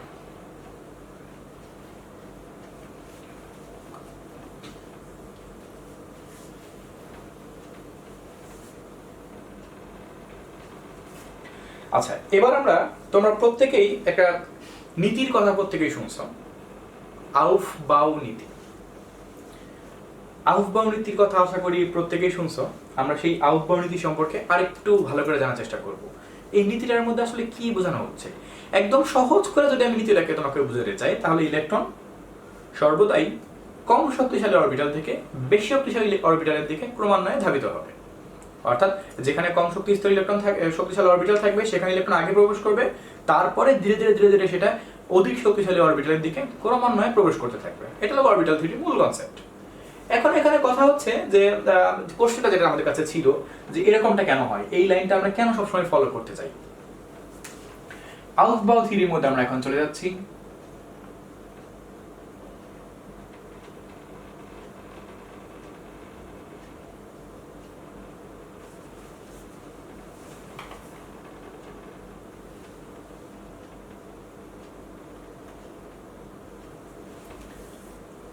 একটা সূত্র তোমার প্রত্যেকেই শুনছো, সেটাকে বলা হচ্ছে n+l রুল, n+l এর নীতি। এটা মূলত আউফবাউ নীতির সাহায্যে এই সূত্রটাকে ব্যবহার করার মাধ্যমে আমরা খুব সহজেই জানতে পারবো যে কোন অরবিটাল বেশি শক্তিশালী, কোন অরবিটাল কম শক্তিশালী। এই আউফবাউ নীতি থেকে আমরা আসলে এই বিষয়টাকে একটু জানতে পারবো যে কেন এই সিকোয়েন্সগুলো এভাবেই কেন তৈরি করা হলো। অর্থাৎ আমরা 5d এর পরে কেন 6p লিখতেছি, অথবা 4d এর পরে আমরা কেন ইলেকট্রন 5f এ দিচ্ছি, তাই না? তারপরে আমি এখানে দেখতে পাচ্ছি যে ইলেকট্রন 6d এর পরে কেন ইলেকট্রন 7p তে ঢুকছে, এগুলো আমরা একটু জানার চেষ্টা করব। এরকমটা কেন হলো? 6d এর পরে হয়তো বা 6f এ যেতে পারতো, অথবা 6g তে যেতে পারতো, এরপরে 7 কোত্থেকে আসলো, তাও আবার 7p কোত্থেকে আসলো? কোশ্চেনটাকে বোঝার চেষ্টা করো, বিষয়টাকে আমরা একটু জানার চেষ্টা করবো। এখন n+ রুল অনুসারে আমরা কি ব্যাখ্যা দিতে পারি তা একটু জানার চেষ্টা করি। যদি আমি 4d এবং 5p কে নিয়ে কথা বলতে চাই, সেক্ষেত্রে দেখতে পারবো n+l রুল অনুসারে n এর মান কত, এখানে 4, এখানে কত 5, তার মানে 4+, 5+। এখন d এর পরিবর্তে l এর মান সবসময় কত ব্যবহার করা হয় বলছিলাম 2, তার মানে 4+2 = কত 6, আর p এর পরিবর্তে l এর মান কত অলওয়েজ 1, তার মানে 5+1 = 6। এখন এখানে কথা হচ্ছে কম শক্তিশালী বেশি শক্তিশালী তা তো বোঝা যাচ্ছে না, কারণ এখানেও মোট ফলাফল 6, এখানেও মোট ফলাফল 6। তাহলে আমরা কিভাবে বুঝবো যে কোনটা এনার্জি কম, কোন অরবিটাল এনার্জি বেশি? উপায় আছে। কি উপায় আছে? যদি কখনো দেখা যায় যে উভয়ের টোটাল এনার্জির পরিমাণ সমান, অর্থাৎ আমাদের ভ্যালুগুলোর মান সমান পাচ্ছি, তখন দেখতে হবে যে কোথায় n এর মান কম। সেটাকেই কম শক্তিশালী বলবো, আর কোথায় n এর মান বেশি সেটাকে আমরা বেশি শক্তিশালী বলবো। তাহলে n এর মান কম কোথায়? এইখানে, কারণ এখানে n এর মান কত 4, আর n এর মান বেশি কোথায়? এখানে কত? অনেক 5, অনেক না আসলে, কিন্তু এদিক থেকে হিসাব করতে গেলে অনেক, তার মানে 5। তাহলে আমরা এখান থেকে যেটা বুঝতে পারলাম যে এখানে কম শক্তিশালী অরবিটাল কোনটা? 4d, তারপরে কোনটা? 5p। এই জন্য আমরা আসলে এখানে 4d এর পরে 5p তে ইলেকট্রন দিচ্ছি। অনেকেই কোশ্চেন করতে পারে, আপনি তো না হয় এই সিরিয়াল আগে থেকেই বুঝতে পারছেন, দেখে খালি যুক্তি মিলিয়ে দিলেন, কিন্তু 4d এর পরে 4f কেন লিখলেন না? দেখা যাক এর ব্যাখ্যাটা কি হতে পারে। 4f যদি আমরা হিসাব করতে যাই, 4 প্লাস f এর মানটা কত আমাদের এখানে? 3। 4 প্লাস 3 মানে কিন্তু অলমোস্ট 7 কিন্তু বোঝাচ্ছে, অনেক বেশি। তোমরা কি বুঝতে পারছো কথা কি বলছি? তাহলে এখানে 4d এর পরে 4f টা কিন্তু 6 এর পরে 7 কোনোভাবে কিন্তু এটা মিলছে না, অনেক বেশি হয়ে যাচ্ছে। এই জন্য কিন্তু আমরা এই সিরিয়ালে আমাকে ফলো করতে হবে, অর্থাৎ এইটা থেকে একটু যদি আমি রেজাল্টের দিক থেকে বলতে চাই, রেজাল্টের দিক থেকে সেম, কিন্তু এই 6 তার মানে 5p কিন্তু আসতেছে। তারপরে যদি আমি 5p এবং 6s এর মধ্যে বিষয়টাকে যদি যুক্তি দেই, 5p এর মধ্যে আমি মানটা কত পাবো? n প্লাস l ফেলে 5 প্লাস 1 মানে 6 পাবো, আর 6s এর মধ্যে 6 প্লাস 0 মানে কত? 6 পাবো। দেখো আস্তে আস্তে মানগুলো বাড়তাছে, তুমি আগেই ধাম করে তুমি চাইলে এই 2p এর পরে তুমি 5s এর হিসাব করতে পারো না, তুমি যুক্তি হিসাব করতে পারো, ভাই 3p p মানে 1, তার মানে 3 প্লাস 1 মানে 4, আর এই 5f 5 প্লাস 3 মানে 8, তাহলে আমি 3p এর পরে যেহেতু এটা কম এটা বেশি, তাহলে এখান থেকে এখানে ইলেকট্রন দিয়ে দিই। এরকমটা হতে পারবে না, একটু কথা আছে এই জায়গাটার মধ্যে। এরকম চিন্তা ভাবনা মাথায় আসতেই পারে যে 2p 3p এর পরে আমরা 5f ইলেকট্রন দিব, কারণ 3p কম শক্তিশালী আর 5f বেশি, কারণ 3p এর মধ্যে p এর মান 1, তাহলে 3 প্লাস 1 মানে 4, আর 5 এর মধ্যে 5 প্লাস 3 মানে কত? 8, তাহলে এইখান থেকে আমি এখানে ইলেকট্রন দিয়ে দিই। বিষয়টা সেরকমও কিন্তু হবে না, কারণ তোমাকে একটা ধারাবাহিকতা অনুসারে আগাইতে হবে। তুমি ধুমধাম করে সবকিছু ফালাইয়া দিয়ে তুমি উপর দিকে চলে যাবা লাভ দিয়া, তা কিন্তু হবে না। এই জন্যই তোমাকে আমি বললাম তুমি 4d এর পরে চাইলেও 4f লেখার ক্ষমতা রাখো না। 4d এর পরে ওর সমতুল্য পরিমাণে কে আছে? 4d এর পরে এই বক্সের মধ্যে সমতুল্য পরিমাণে 5p আছে, যার যদি আমি n প্লাস l রুলকে ফলো করি তাহলে 5 প্লাস 1 মানে কত? 6 পাবো, আর এখানে 4 প্লাস 2 মানে কত? 6 পাবো। এই জন্য আমি এইটাকে ফালাইয়া দিয়ে আমি এইদিকে আসলাম। কথাটা কি বুঝতে পারছো? সেম ভাবে 5p এর সাথে কম্পেয়ার যদি করার মতো থাকে তাহলে সেটা 6s আছে, কারণ এখানেও মোট ফলাফল 6, এখানেও মোট ফলাফল 6, কিন্তু n এর মান কম হওয়ার কারণে এটা কম শক্তিশালী, এটা বেশি শক্তিশালী। এই জন্য 5p এর উপর আমরা 6s ইলেকট্রন প্রবেশ করাচ্ছি। সেম কাহিনী 6s এর পরে তখন তুমি 4f কে হিসাব করতে পারবা, কারণ এখানে যখন হিসাব করবা 6 প্লাস 0 মানে 6, আর যদি 4 হিসাব করো f এর মান কত? 3, তার মানে 4 প্লাস 3 মানে কত? 7। এই দেখো এটা মোট ফলাফল 6, এটা মোট ফলাফল 7, তার মানে 6 তারপরে 7 এর দিকে আমি কিন্তু সহজেই মুভ করতে পারছি। আবার যদি 4f এর পরে 5d কে হিসাব করা হয় তাহলে 4f এর মধ্যে কত পাচ্ছি আমরা? 4 প্লাস 3 মানে 7, আর 5d 5 প্লাস 2 মানে কত? 7। এই দেখো কাছাকাছি মান চলে আসছে, এটাও 7, এটাও 7, 4f এরও 7, 5d এরও 7। কথাটা কি বুঝতে পারছো? কিন্তু n এর মান 4 হওয়ার কম হওয়ার কারণে আমি 4f এর পরে 5d কে ব্যালেন্স করতেছি। সেম কাহিনী 5d এর পরে আমি 6f p কে নিয়ে কাজ করতেছি। কেন? কারণ এখানে 5d এর মধ্যে 5 প্লাস 2 মানে 7, আর 6p 6 প্লাস 1 মানে কত? 7। এই জন্য সাবধান, তুমি চাইলে 1s এর পরে 8s লাগবা, 5p লাগবা, 2p লাগবা, 6p লাগবা, এরকমটা কিন্তু পসিবল না। তোমাকে ধীরে ধীরে ধীরে ধীরে ধীরে ধীরে কম শক্তিশালী অরবিটাল থেকে বেশি শক্তিশালী অরবিটালের দিকে তোমাকে ইলেকট্রনগুলোকে প্রবেশ করাতে হবে। তুমি চাইলেই ধুম করে লাফ দিয়ে একটা এনার্জি আছে এখানে 1, আর তোমার এখানে মোট ফলাফল পাইছো তুমি 9 বা 10 পেয়ে গেছো, তুমি সেখানে ধাম করে লাফ দিয়ে দিলা, এই কাজটা করা যাবে না। আশা করি তোমাদের কাছে এখন এই কোশ্চেনটা ক্লিয়ার হয়েছে যে সায়েন্টিস্টরা এরকম ভাবেই চার্টটা বানাইতে কেন বাধ্য হলো, কেন আমরা এই সিকোয়েন্সটাকে সবসময় ফলো করি ইলেকট্রন বিন্যাসটা। ওকে, এবার আমরা একটু জানার চেষ্টা করব, যেখানে আমরা ছিলাম এতক্ষণ সাবসিডিয়ারি কোয়ান্টাম নাম্বারের মধ্যে, এবার আমরা সাবসিডিয়ারি কোয়ান্টাম নাম্বারের মূল থিমটার মধ্যে এবার একটু ঢুকবো। ভাই কোয়ান্টাম থিওরিটা দেখি অনেক বড়, ব্যাখ্যা তো খালি দিচ্ছেন আসলে। এই আউটবাউ প্রিন্সিপালটা কিন্তু এই সাবসিডিয়ারি কোয়ান্টাম নাম্বারের মধ্যে এটা চলে আসে না, কিন্তু কোশ্চেন আসতে আসতে এই টপিকটা এটার সাথে রিলেটেড ভাবে চলে আসছে, এই জন্য আমি এই কোশ্চেনটাকে এর মধ্যে ব্যাখ্যা দিয়ে ফেলছি। সাবসিডিয়ারি কোয়ান্টাম নাম্বার টপিকের মধ্যে আমরা আবার পুনরায় ব্যাক করছি। এখন টপিকটা জানতে পারলে অনেক ইন্টারেস্টিং লাগবে।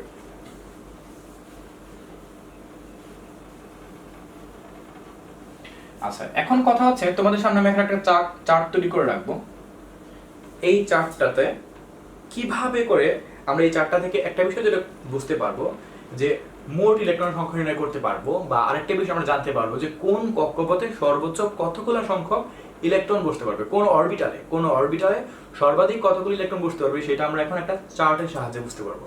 সো আমি চার্টটা একটু তৈরি করি। সো তোমরা এখন তোমাদের সামনে একটা বড় সড়ো একটা বক্স দেখতে পাচ্ছ।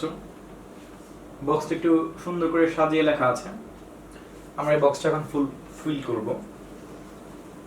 সো আশা করি এখান থেকে অনেক কিছু আমরা বুঝতে পারবো। খুব ভালো করে দেখবে, এই বক্সটা আমাদের খুব কাজে লাগবে। তোমরা খাতে আমাদের বক্সটা তুলে রাখবে। প্রথমে লেখা আছে প্রিন্সিপাল কোয়ান্টাম নাম্বার, প্রধান কোয়ান্টাম সংখ্যা। তোমরা তাহলে এগুলোকে ইংরেজি বর্ণমালা প্রকাশ করা হয় কে, এল, এম, এন, ও, পি, এরকম আরো আসবে। সবসময় আমরা চারটাকে নিয়ে হিসাব করি, কারণ ওগুলো আমাদের কাজে আসেই না। 1 2 3 4 চারটাকে। এনার্জি শেল এন, এন বলতে কক্ষপথের সংখ্যা। কে যখন হয় তখন 1 হয়, 2 হয়, 3 হয়, 4 হয়, তো তোমরা জানোই। এরপর লেখা আছে সাবসিডিয়ারি কোয়ান্টাম নাম্বার, যেটাকে প্রকাশ করা হয় এল দ্বারা, তাও তোমরা জানতে পারছো। যখন এন এর মান 1 হয়, এটা তো এন, তখন এল এর মান কত হয় 0, আর এখানে কত হয় 0 1, বুঝতে পারছো? আর এখানে কত হয় 0 1 2, আশা করি এটা জানো তোমরা। এটা 0 1 2 3, ব্যাপারটা কি বুঝতে পারছো? একটু ভালো করে তাকায় দেখো। যখন n এর মান 1 হয় তখন l এর মান 0, কিন্তু 2 হলে ওই যে n-1 0 থেকে n-1 0 থেকে n-1 0 থেকে, এটা তো তোমাদের কাছে এখন কারো কোনো সমস্যাই না। আচ্ছা, এখন এখানে কথা হচ্ছে 0, তাহলে 1 এর জন্য আমরা এখানে কি লিখব 1s, 0 এর জন্য 2 আছে, তার মানে কি লিখব 2s, আর এখানে আমরা কি লিখব 2p। এই যে 2 1 মানে কি p, ওই মানে দেখো 0 মানে s, p 1 মানে p, 2 মানে d, 3 মানে f, তাহলে এখানে কি লিখব সিমিলারলি 3s 3p 3d, এখানে কি লিখব 4s 4p 4d 4f। ওকে, আচ্ছা, এটা আমরা আশা করি এই পর্যন্ত কারো কোনো অবজেকশন নাই। এখন এখানে নাম্বার অফ অরবিটাল, অরবিটাল কয়টা আছে এখানে একটা, এখানে কয়টা মোট যোগ করো 2টা, এখানে কয়টা 3টা, এখানে কয়টা 4টা, এই হলো কয়টা 10টা। আমরা 4 পর্যন্ত পেলাম 10টা, মানে প্রথমে পাচ্ছি একটা অরবিটাল, এখানে 2টা অরবিটাল, এখানে 3টা অরবিটাল, এখানে 4টা অরবিটাল।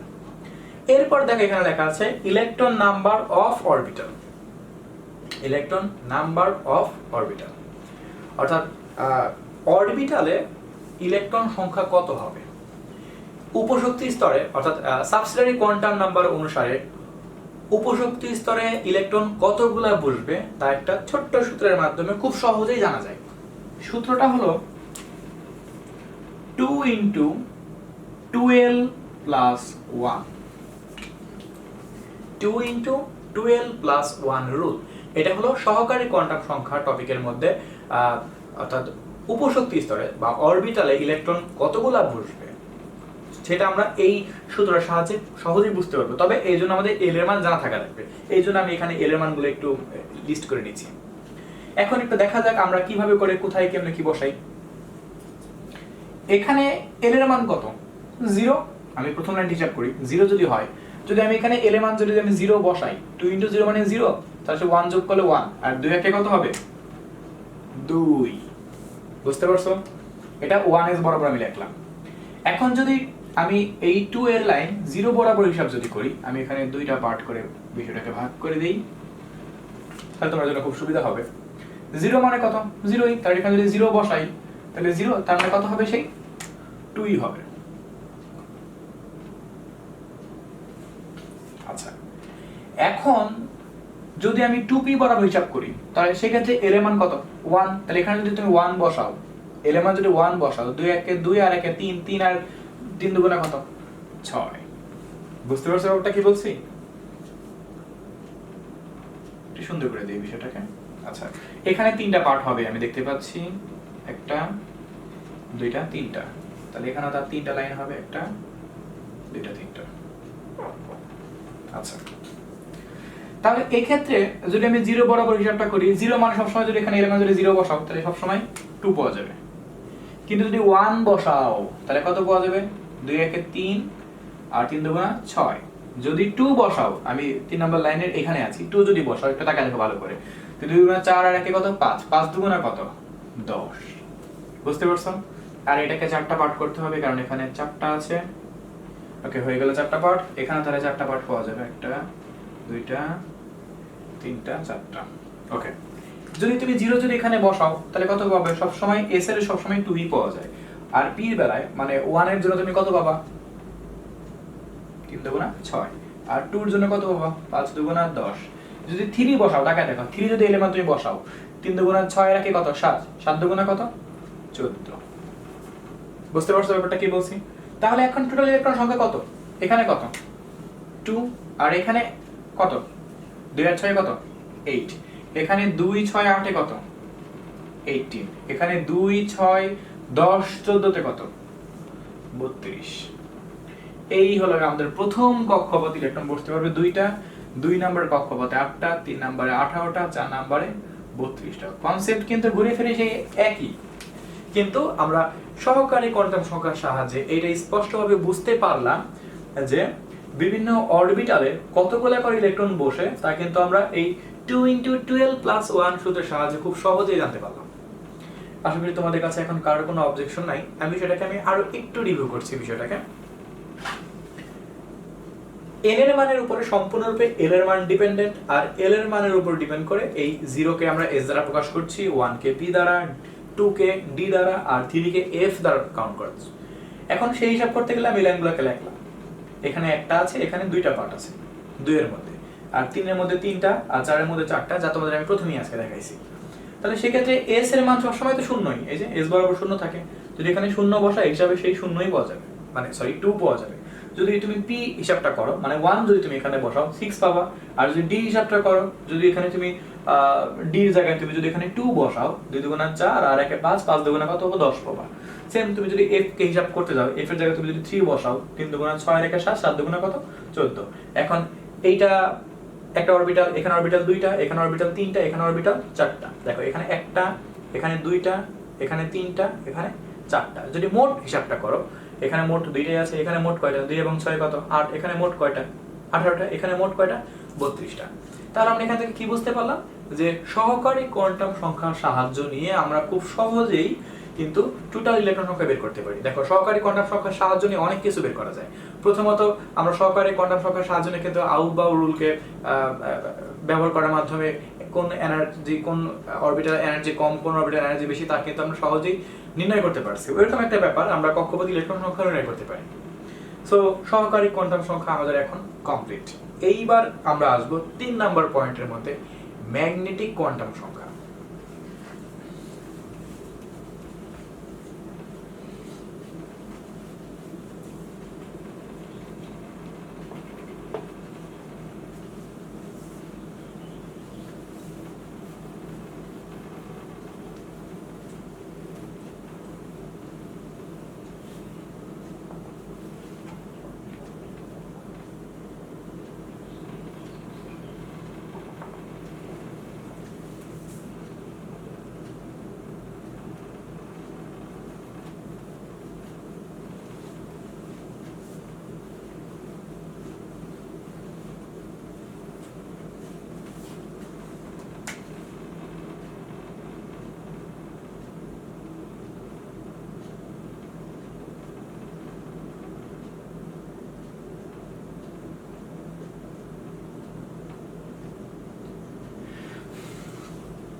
ওকে, তাহলে শুরু করা যাক ম্যাগনেটিক কোয়ান্টাম সংখ্যা। ম্যাগনেটিক কথাটা বলতেই সবার মাথায় যে কোশ্চেনটা বা যে কথাটা সবার প্রথমে আসে, চুম্বক। চুম্বক চিনে নাকি? চুম্বক সবাই জানে। চুম্বকের মধ্যে তোমরা খুব ভালো করে জানো যে এখানে 2 রকমের ধর্ম আছে। চুম্বকের 2টা ধর্ম আছে, তার মধ্যে একটা আকর্ষণ ধর্ম, একটা বিকর্ষণ ধর্ম।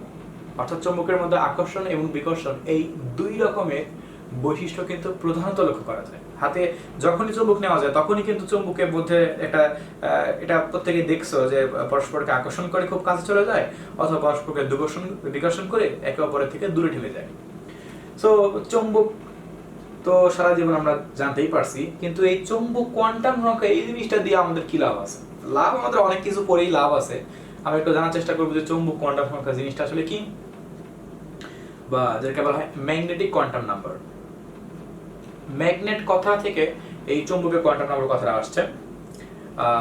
সো ম্যাগনেট এর প্রথম অক্ষর m, that's why magnetic quantum সংখ্যাকে প্রকাশ করা হচ্ছে m দ্বারা।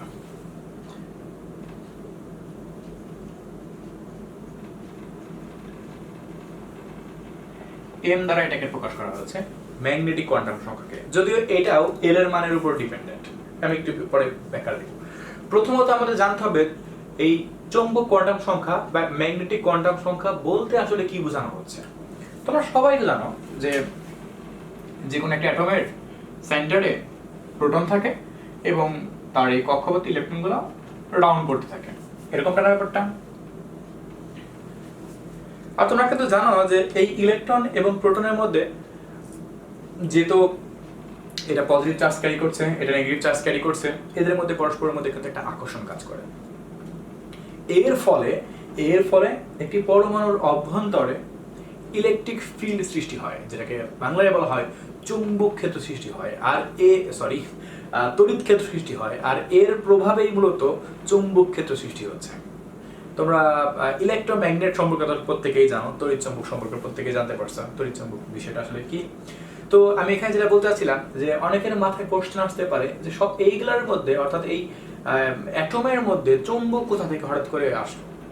সব ঠিক ছিল, কিন্তু চুম্বকের উৎপত্তি কোত্থেকে? তার কারণ হলো যেহেতু এখানে পজিটিভ এবং নেগেটিভ উভয় প্রকার চার্জ বিদ্যমান, এই জন্য এখানে একটা তড়িৎ ক্ষেত্র সৃষ্টি হচ্ছে, এবং এই তড়িৎ ক্ষেত্রের প্রভাবেই চুম্বক ক্ষেত্রের সৃষ্টি হচ্ছে, এবং ওই কনসেপ্ট থেকে চলে আসছে ম্যাগনেটিক কোয়ান্টাম নাম্বার। কোনো কিছু বাদ যাবে না, সব তোমাদের জানতে হবে। সো দেখা যাক ম্যাগনেটিক কোয়ান্টাম নাম্বার জিনিসটা কি, এবং যেটা বলতে চাচ্ছিলাম ম্যাগনেটিক কোয়ান্টাম নাম্বার সম্পূর্ণরূপে এল এর মানের উপর ডিপেন্ডেন্ট। তুমি দেখলা যেরকম এন এর মানের সাহায্য নিয়ে এল কে কাজ করা হচ্ছে, ঠিক সেরকমই এল কে কাজ করার মাধ্যমে আমরা এম কে জানতে পারবো। এখন দেখা যাক আমরা কিভাবে এটাকে জানতে পারি।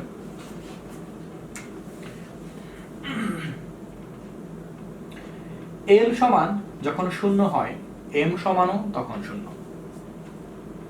এল সমান যখন 0 1 হয়, এম সমান -1 0 1। আমি বিষয়টাকে বলবো, এল সমান 0 1 2 হলে এম সমান -2 -1 0 1 2। এল সমান 0 1 2 3 হলে এম সমান -3 -2 -1 0 1 2 3। আপনার ভাব দেখে তো মনে হচ্ছে এটা সংখ্যা রেখা করতেছেন। সংখ্যা রেখার মধ্যে আগে আমরা কি করতাম, এইখানে শূন্য রেখা এই দিকে সব মাইনাস দিতে থাকতাম, আর এই দিকে সব ধনাত্মক মানগুলো লিখতে থাকতাম। এখন তুমি যদি বিষয়টাকে সংখ্যা রেখার সাথে তুলনা করো, তাহলে আমার মনে হয় না ভুল হবে, কারণ আমি এক প্রকার সংখ্যা রেখার কাজটাই করলাম। তবে এখানে সংখ্যা রেখা টপিকটাকে টেনে না আনলে ভালো হবে। জিনিসটাকে আমি একটু বলি, এম এর মান যা হবে, এল এর মানটা হবে, সেটা হলো ওই মানটার শূন্য এবং প্লাস মাইনাস, ধনাত্মক এবং ঋণাত্মক। কারণ তোমরা একটা জানো যে চুম্বকীয় ধর্মের মধ্যে কিন্তু এখানে পরস্পরের মধ্যে আকর্ষণ কিংবা বিকর্ষণ উভয় রকমের ধর্ম বিদ্যমান। সো আকর্ষণ করলে পজিটিভ, বিকর্ষণ করলে নেগেটিভ।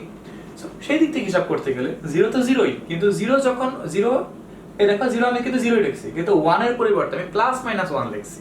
এই দেখো এখানে +1, এখানে কি -1, সেম এখানে 0 0ই আছে, জিরোর কোনো চেঞ্জ নাই। কিন্তু 1 2, 1 এর পরিবর্তে আমি এই দেখো +1 -1, 2 এর পরিবর্তে +2 -2 লিখছি। এটা তুমি সাজিয়ে লেখো, যেভাবে লেখো সেভাবে লেখো, আমি আমার মতো করে ডিজাইন করে সুন্দর করে লিখলাম। তুমি উল্টাপাল্টা লিখলেও কোনো সমস্যা নেই এটা। সো 0 1 2 3, 0 তো 0ই আছে, 1 এর পরিবর্তে কি হবে +-1, এই দেখো +1 -1, 2 এর পরিবর্তে +-2 +2 -2, 3 এর পরিবর্তে +-3 +3 -3।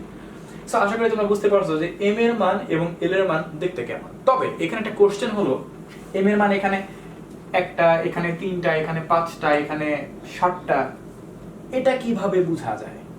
এটা কিভাবে বোঝা যায় যে এম এর মান কতগুলা হবে, তা এল এর মানের সাহায্য নিয়ে কিভাবে বোঝা যায়, তা আমরা এখন একটু বোঝার চেষ্টা করব। অর্থাৎ কোশ্চেনটা বুঝো। আমরা দেখতে পেলাম এখানে একটা, তারপর 3টা, তারপরে 5টা, তারপর 7টা, 1 3 5 7।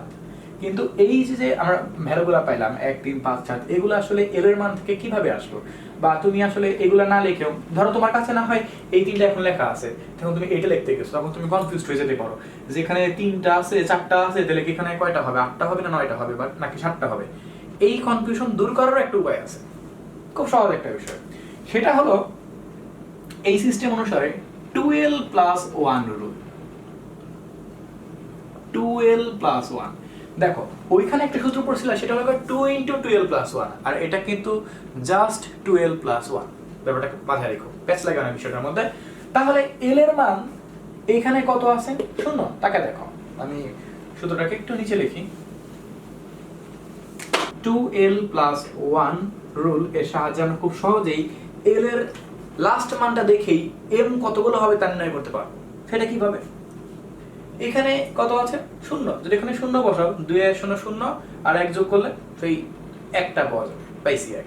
যদি 1 হয়, যদি এখানে 1 হয় লাস্ট মান, তাহলে 2 একে 2 এর একে কত? 3, এ দেখো 3টা মান পাইছি। যদি 2 হয়, 2 দুগুণে 4 একে কত? 5, এ দেখো 5টা মান পাইছি।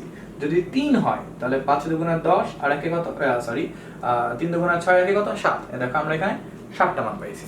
তাহলে আমরা কিন্তু কোন একটা নির্দিষ্ট সংখ্যক এল এর মান পাওয়ার ফলেই কিন্তু আমরা এম এর মান নির্ণয় করতে পারবো 2l + 1 এই লাইনটার সাহায্য নিয়ে। কথাটা কি বুঝতে পারছো? সামহাও কোন এক কারণে তোমার এল এর মান 2 আছে, তুমি চিন্তায় পড়ে গেছো তাহলে এইখানে তাহলে এম এর মান কত হবে? 2 আছে, তাহলে কত হবে? অনেক কাহিনী মাথায় আনতে হবে, কোনো প্রয়োজন নাই। 2 আছে, 2 বসাও, 2 দুগুণে 4 একে কত? 5, তাহলে এখানে তখন 5টা হবে।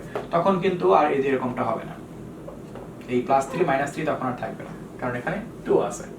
কথাটা কি বুঝতে পারছো?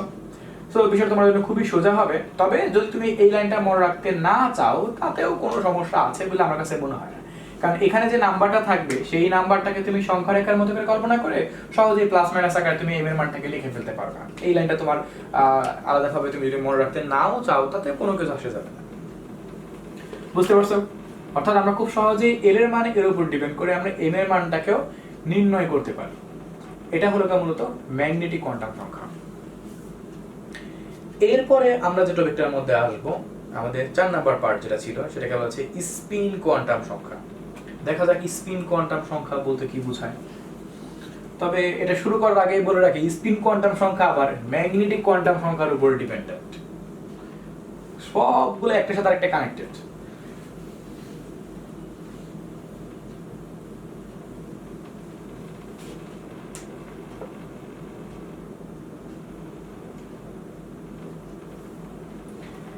স্পিন কোয়ান্টাম সংখ্যা, স্পিন বলতে আমরা কি বুঝি? স্পিন বলতে আমরা কি বুঝি? তোমরা জানো যে পরমাণুর ইলেকট্রনগুলো নিউক্লিয়াসকে কেন্দ্র করে এর চারদিকে ঘূর্ণায়মান, ঠিক আছে এটা। কিন্তু একই সাথে আমি কিন্তু আজকে শুরুতেই বলছিলাম ইলেকট্রন কিন্তু তার নিজ অক্ষের উপরে ঘূর্ণায়মান, ঠিক আছে। যে ইলেকট্রন কক্ষপথে ঘুরতেছে, কিন্তু ইলেকট্রন কিন্তু তার নিজের অক্ষের উপরে ঘুরতেছে। যদি আমি বিষয়টাকে একটা চার্ট দেই, এটা সাপোজ মনে করে নাও এটা ইলেকট্রন, ইলেকট্রনটা এইভাবে করে ডাউন করতেছে, ওকে। একই সাথে ইলেকট্রনটা কিন্তু তার নিজ অক্ষের উপরেও কিন্তু ডাউন করতেছে, তাই না? যেমন পৃথিবীটা যেভাবে করে ঘুরে, পৃথিবীটা এভাবে করে ঘুরতে থাকে, অর্থাৎ যদি ঘূর্ণনটাকে দেখা দিলে তাহলে এভাবে করে রাউন্ড করতে থাকে, এই যে এভাবে করে রাউন্ড করতে থাকে, নিজ অক্ষের উপরে ঘুরে একই সাথে সে সূর্যকে কেন্দ্র করে ঘুরতে থাকে। এই নিউক্লিয়াসের ব্যাপারটা অনেকটা এরকম। এই সকল বিষয়গুলোকে চিন্তা করে আসলে আমাদের একজন ফেমাস সায়েন্টিস্ট, তোমরা প্রত্যেকে জানো, রাদারফোর্ড, তিনি তার পরমাণু মডেলটাকে এক কথায় সৌরজগতের সাথে তুলনা করে ফেলছিল। অনেকগুলো বস্তু তিনি এটার সাথে ওটাকে মিলাইতে পারছিল, দ্যাটস ওয়াই তিনি তার পরমাণু মডেলের নাম সোলার মডেল দিয়েছিল। আচ্ছা যাই হোক, আমি এখন আর রাদারফোর্ড পরমাণু মডেলে যেতে যাচ্ছি না। আমরা যেখানে ছিলাম যে ইলেকট্রনটা একটা নির্দিষ্ট কক্ষপথে ঘুরতে থাকবে। নির্দিষ্ট কক্ষপথ সম্পর্কে আমরা সবকিছু জানতেই পারছি আস্তে আস্তে করে। একই সাথে ইলেকট্রনটা তার নিজ অক্ষের উপরে ঘুরতে পারে। এখন সাপোজ ইলেকট্রনটা তো এইভাবে ঘুরতে পারে, তাই না? ধরো সাপোজ এখানে ইলেকট্রনটা আছে, আমি দেখাতে পারছি না এটা, আর ইলেকট্রনটাকে তো এইভাবে করে ঘুরতে পারে, পারে না? একটা বিষয় হলো ঘড়ি কাটার দিকে, যদি আমি ঘড়ি কথা বলি, এটা সাপোজ ঘড়ি, ঘড়িটাকে এভাবে করে ঘুরে না, ইলেকট্রনটা তো এভাবে ঘুরতে পারে। অথবা ইলেকট্রনটা ঘড়ি কাটার উল্টা দিকে ঘুরতে পারে, এভাবে করে তো ঘুরতে পারে, পারে না?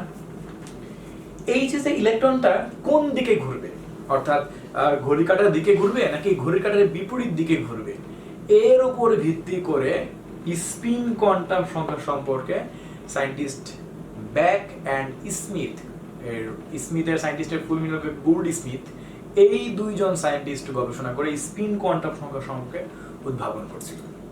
অর্থাৎ এটা আসলে কোন দিকে, রোটেশনটা কোন দিকে ঘুরবে, ক্লকওয়াইজ বরাবর নাকি অ্যান্টি ক্লকওয়াইজ বরাবর।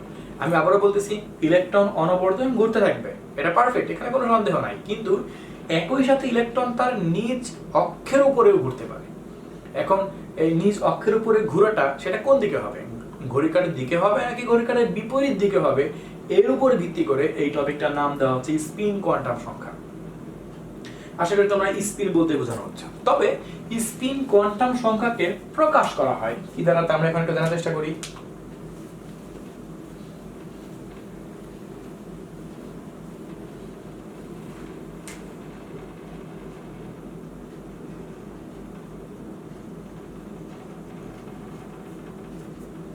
এস। তবে কেউ কেউ কখনো কখনো স্পিন কোয়ান্টাম সংখ্যাকে এস দ্বারা প্রকাশ না করে এম এস দ্বারা প্রকাশ করে, দুইটা বিষয় একই। আমি প্রধানত এটাকে এস দ্বারা প্রকাশ করি, এম এস দ্বারা প্রকাশ করলে কোনো সমস্যা নাই। এম এস দ্বারা প্রকাশ করার পিছনে একটা কারণ আছে, কারণটা আমি তোমাকে মানটা লিখলেই বুঝবা। এই এস এর মান সর্বদা প্লাস এন্ড মাইনাস হাফ হবে, যেটাকে বলা হয় প্লাস মাইনাস হাফ। এম এর মান সব সময় প্লাস মাইনাস হাফ হবে। প্লাস হাফ কখন, মাইনাস হাফ কখন? যদি ঘড়ি কাঁটার দিকেই ঘুরে, যদি ক্লকওয়াইজ বরাবর এটার রোটেশন করে থাকে, তখন সেখানে এস এর মান অলওয়েজ প্লাস হাফ। অর্থাৎ ক্লকওয়াইজ হলে প্লাস হাফ, আর যদি অ্যান্টি ক্লকওয়াইজ হয় তাহলে সেটা হবে মাইনাস হাফ। এখানে পজিটিভ নেগেটিভের একটা চক্কর আছে, তো অনেকটা এটা চৌম্বকীয় কোয়ান্টাম সংখ্যার সাথে সম্পূর্ণরূপে কানেক্টেড। এই জন্য আসলে এটাকে এম এস দ্বারা প্রকাশ করা হচ্ছে। এম তে এখানে ম্যাগনেটিক প্রপার্টিজকে বোঝানো হচ্ছে, আর এস তো স্পিন কোয়ান্টাম সংখ্যা।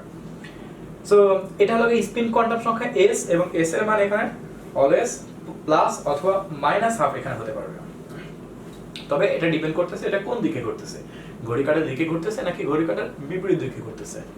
আচ্ছা, স্পিন কোয়ান্টাম সংখ্যার কনসেপ্ট না হয় আমরা একটু বুঝতে পারলাম, কিন্তু এই ম্যাগনেটিক কোয়ান্টাম সংখ্যা বা স্পিন কোয়ান্টাম সংখ্যা কেন আমরা জানলাম? আমরা তো সহকারী কোয়ান্টাম সংখ্যার সাহায্যেই অনেক কিছু জানতে পারছিলাম, কিন্তু এখন আমি যে কাজটা করব, এই যে চারটা কোয়ান্টাম সংখ্যা, সহকারী কোয়ান্টাম সংখ্যা, প্রথমে প্রধান কোয়ান্টাম সংখ্যা, তারপর সহকারী কোয়ান্টাম সংখ্যা, ম্যাগনেটিক কোয়ান্টাম সংখ্যা, তারপর স্পিন কোয়ান্টাম সংখ্যা, এই চারটা কোয়ান্টাম সংখ্যাকে আমরা এখন একসাথে করব এবং সবগুলো টপিককে এখন এক এক করে পুরোপুরি জানার চেষ্টা করব। এই চারটা বিষয় কেন একটার সাথে আরেকটা কানেক্টেড। সো শুরু করা যাক। একটা চার্ট দিব এখন, এই চার্টটা করলে আমাদের হয়ে যাবে। সো এতক্ষণ পর্যন্ত তোমাদের যা কিছু শেখানো হলো তার সম্মিলিত বক্স এটা। এই বক্সটা তৈরি করতে প্রায় আমার 45 মিনিট আপ সময় লেগেছে। অনেক সুন্দর করে যতটুকু সম্ভব স্কেল দিয়ে বক্স তৈরি করার চেষ্টা করছি। আমি চেষ্টা করবো বক্সটা তোমরা খুব ভালো করে বোঝার চেষ্টা করবা, এবং এই বক্সটা তোমাদের কাছে এখন খুব সহজ মনে হবে। তো আমরা যে সামনে যে টপিকটা দেখতে পাচ্ছি, কোয়ান্টাম নাম্বার আমরা ছিলাম। এই বক্সের প্রত্যেকটা শব্দের অর্থ আমাদের ভালো করে বুঝতে হবে, কোথায় কোনটা বোঝানো হচ্ছে, কোনটা দ্বারা কি বোঝানো যাচ্ছে, সব কিছু আমাদের বুঝতে হবে। তো সবার প্রথম আমরা আলোচনা করলাম প্রধান কোয়ান্টাম সংখ্যা, প্রিন্সিপাল কোয়ান্টাম নাম্বার। এরপর আমরা আলোচনা করলাম সাবসিডিয়ারি কোয়ান্টাম নাম্বার। এরপর আমরা আলোচনা করলাম magnetic quantum number, and finally আমরা আলোচনা করলাম স্পিন কোয়ান্টাম সংখ্যা।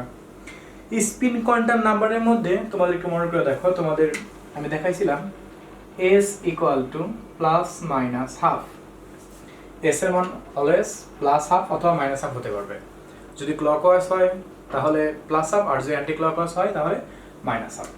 এই স্পিন কোয়ান্টাম সংখ্যাকে কেমিস্ট্রিতে স্পিনকে এরকম অপোজিট দুইটা অ্যারো দ্বারা প্রকাশ করা হয়।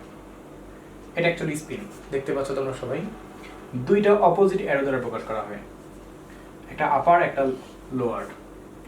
অর্থাৎ ইলেকট্রনটা উপর থেকে নিচের দিকে অথবা নিচের থেকে উপরের দিকে ঘুরতে পারে। এই প্লাস মাইনাস হাফকে ঠিক এরকম স্পিন দ্বারা সবসময় প্রকাশ করা হবে। এই একটা প্লাস হাফ আর এই আর একটা মাইনাস হাফ।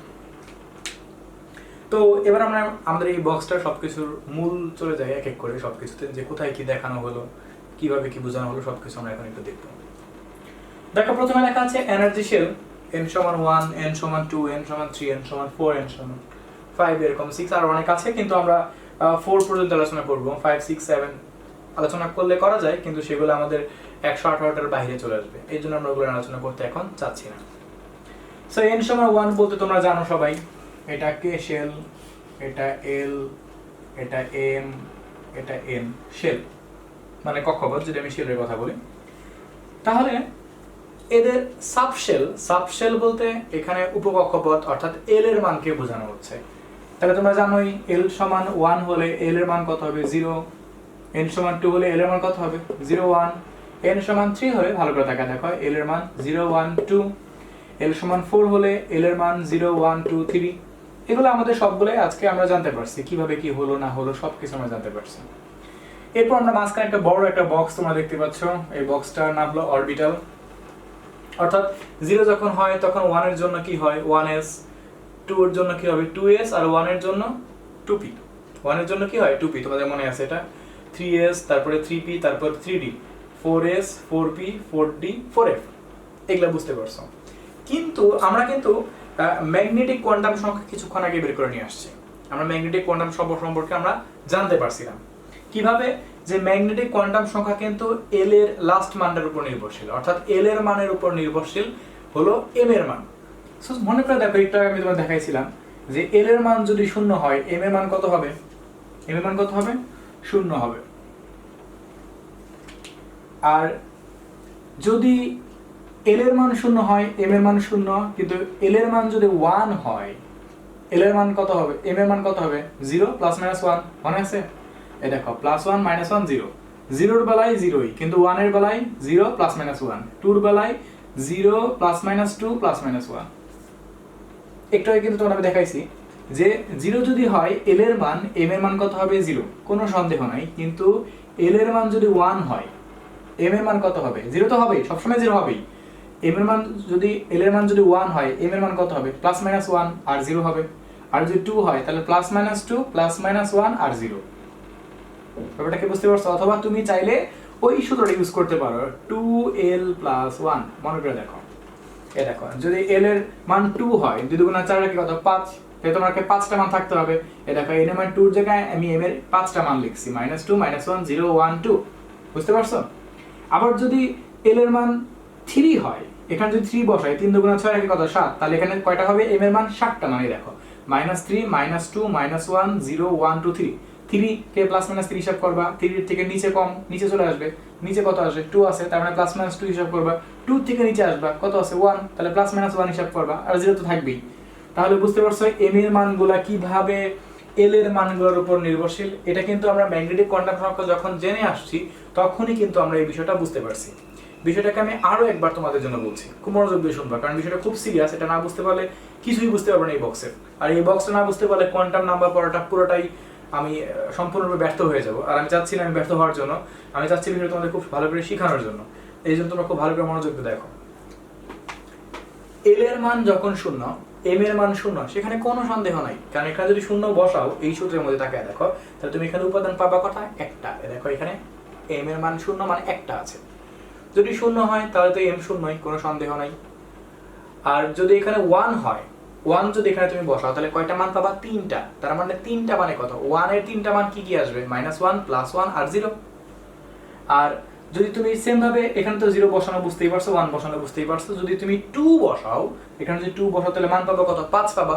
তাহলে এই 2 এর 5টা মান কি কি আসবে +2 -2, তার নিচে একটা ভ্যালু কম, তারপরে +1 -1, তার নিচে 0। সো এই দেখো 5টা -2 -1 0 1 2, বুঝতে পারছো? আবার যদি n এর মান যদি l এর মান যদি 3 হয়, এই লাইনটা তো আমাদের l এর লাইন, এই লাইনটা কার লাইন l এর লাইন। যদি এখানে l এর মান 3 হয় তাহলে যদি এখানে 3 দুগুণা 6 কে কত 7, তাহলে 3 এর 3 সংখ্যাটার 7টা উপাদান কি কি আসবে -3 +3 তার থেকে একটু কম, -2 +2 তার থেকে একটু কম, -1 +1 তার থেকে কম 0। এই দেখো আমাদের 7টা মান।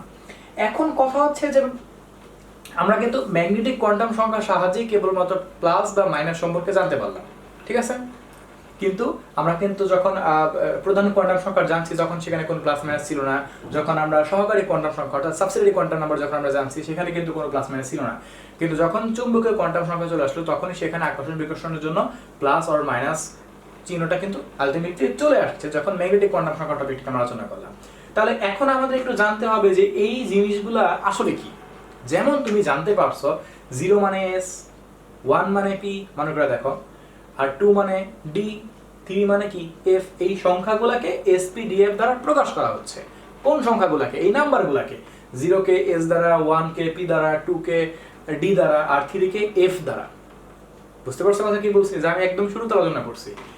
তাহলে একটু চিন্তা করে দেখো, m এর মান 0, 1 s, কোনো সন্দেহ নাই, যাকে এখান থেকে আসছে। m এর মান 0, 2 আছে, তার মানে 0 জায়গায় s, তার মানে 2s। কিন্তু m এর মান এখানে আমরা পাইলাম কি -1 0 1, দেখছো তাকে? তাহলে এই -1 এর একটা আলাদা একটা শব্দ আছে, আলাদা একটা কি বলে এটাকে প্রতীক আছে, 0 এর আলাদা একটা প্রতীক আছে এই ক্ষেত্রে, আর 1 এর আলাদা একটা প্রতীক আছে। বুঝতে পারছো? যেহেতু পুরোটাই 2p এর লাইন, 1 মানে p, তার মানে 2p এর লাইন। আর তুমি হয়তো এই কথাটা কোনো না কোনো দিন শুনছো যে p কে ভাঙলে 3টা জিনিস পাওয়া যায়, 3টা আরো ওই উপশক্তি স্তরকে ভাঙলে আরো 3টা উপশক্তি স্তর পাওয়া যায় সেই ভিতর থেকে। একটা হলো 2px 2py 2pz, এই দেখো 2px 2py 2pz। বুঝতে পারছো কথা কি বলছি? সেম কাহিনী, যদি আমি 3 কে ভাঙি, 3 থেকে যদি l এর মান 0, m 0 3s, আর যদি 1 এর জন্য ±1, তার মানে 3টা থাকলে 3x px py pz, কারণ p এর টার্ম। আর যদি 2 এর জন্য হিসাব করা হয়, m এর মান তাহলে 5টা আসবে। আর তুমি কিন্তু ভালো করে জানো যে d কে ভাঙলে কিন্তু 5টা উপ অরবিটাল পাওয়া যায়, অর্থাৎ অরবিটাল তার আবার উপ শক্তি স্তর পাওয়া যায়। তো সেই ক্ষেত্রে এখানে তুমি দেখো 5টা আছে, তাহলে এই -2 এর জন্য xy, -1 এর জন্য yz, 0 এর জন্য zx, 1 এর জন্য x² y², আর 2 এর জন্য z²। এই হলো d এর 5টা। এটা তোমাদের খুব ভালো করে আমি শিখিয়েছিলাম এবং সবাই এই কাজটা করে। 3dxy 3dyz 3dzx 3dx² y², 3dz²। এগুলা কোথা থেকে আসলো তার ব্যাখ্যা হলো এই ম্যাগনেটিক কোয়ান্টাম সংখ্যা। বুঝতে পারছো? এটা আমার মূল উদ্দেশ্য ছিল যে এই যে আমরা যে কোনো এলিমেন্টকে আমরা কি করে ফেলি, এক্সাইটেড করে ফেলি।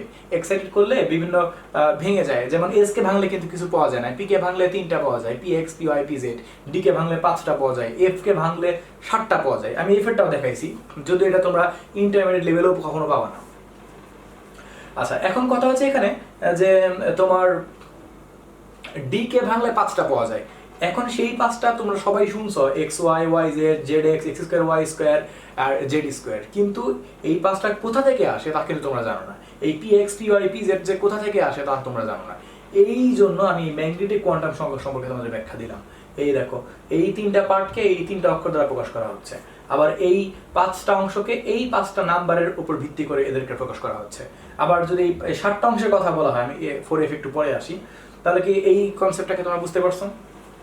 সেম যদি আমি n সমান 4 এর কথা বলি, যেটা n শেল বলা হয়, সেক্ষেত্রে 4 হলে l এর মান কত হবে? 0 1 2 3, 0 1 2 3।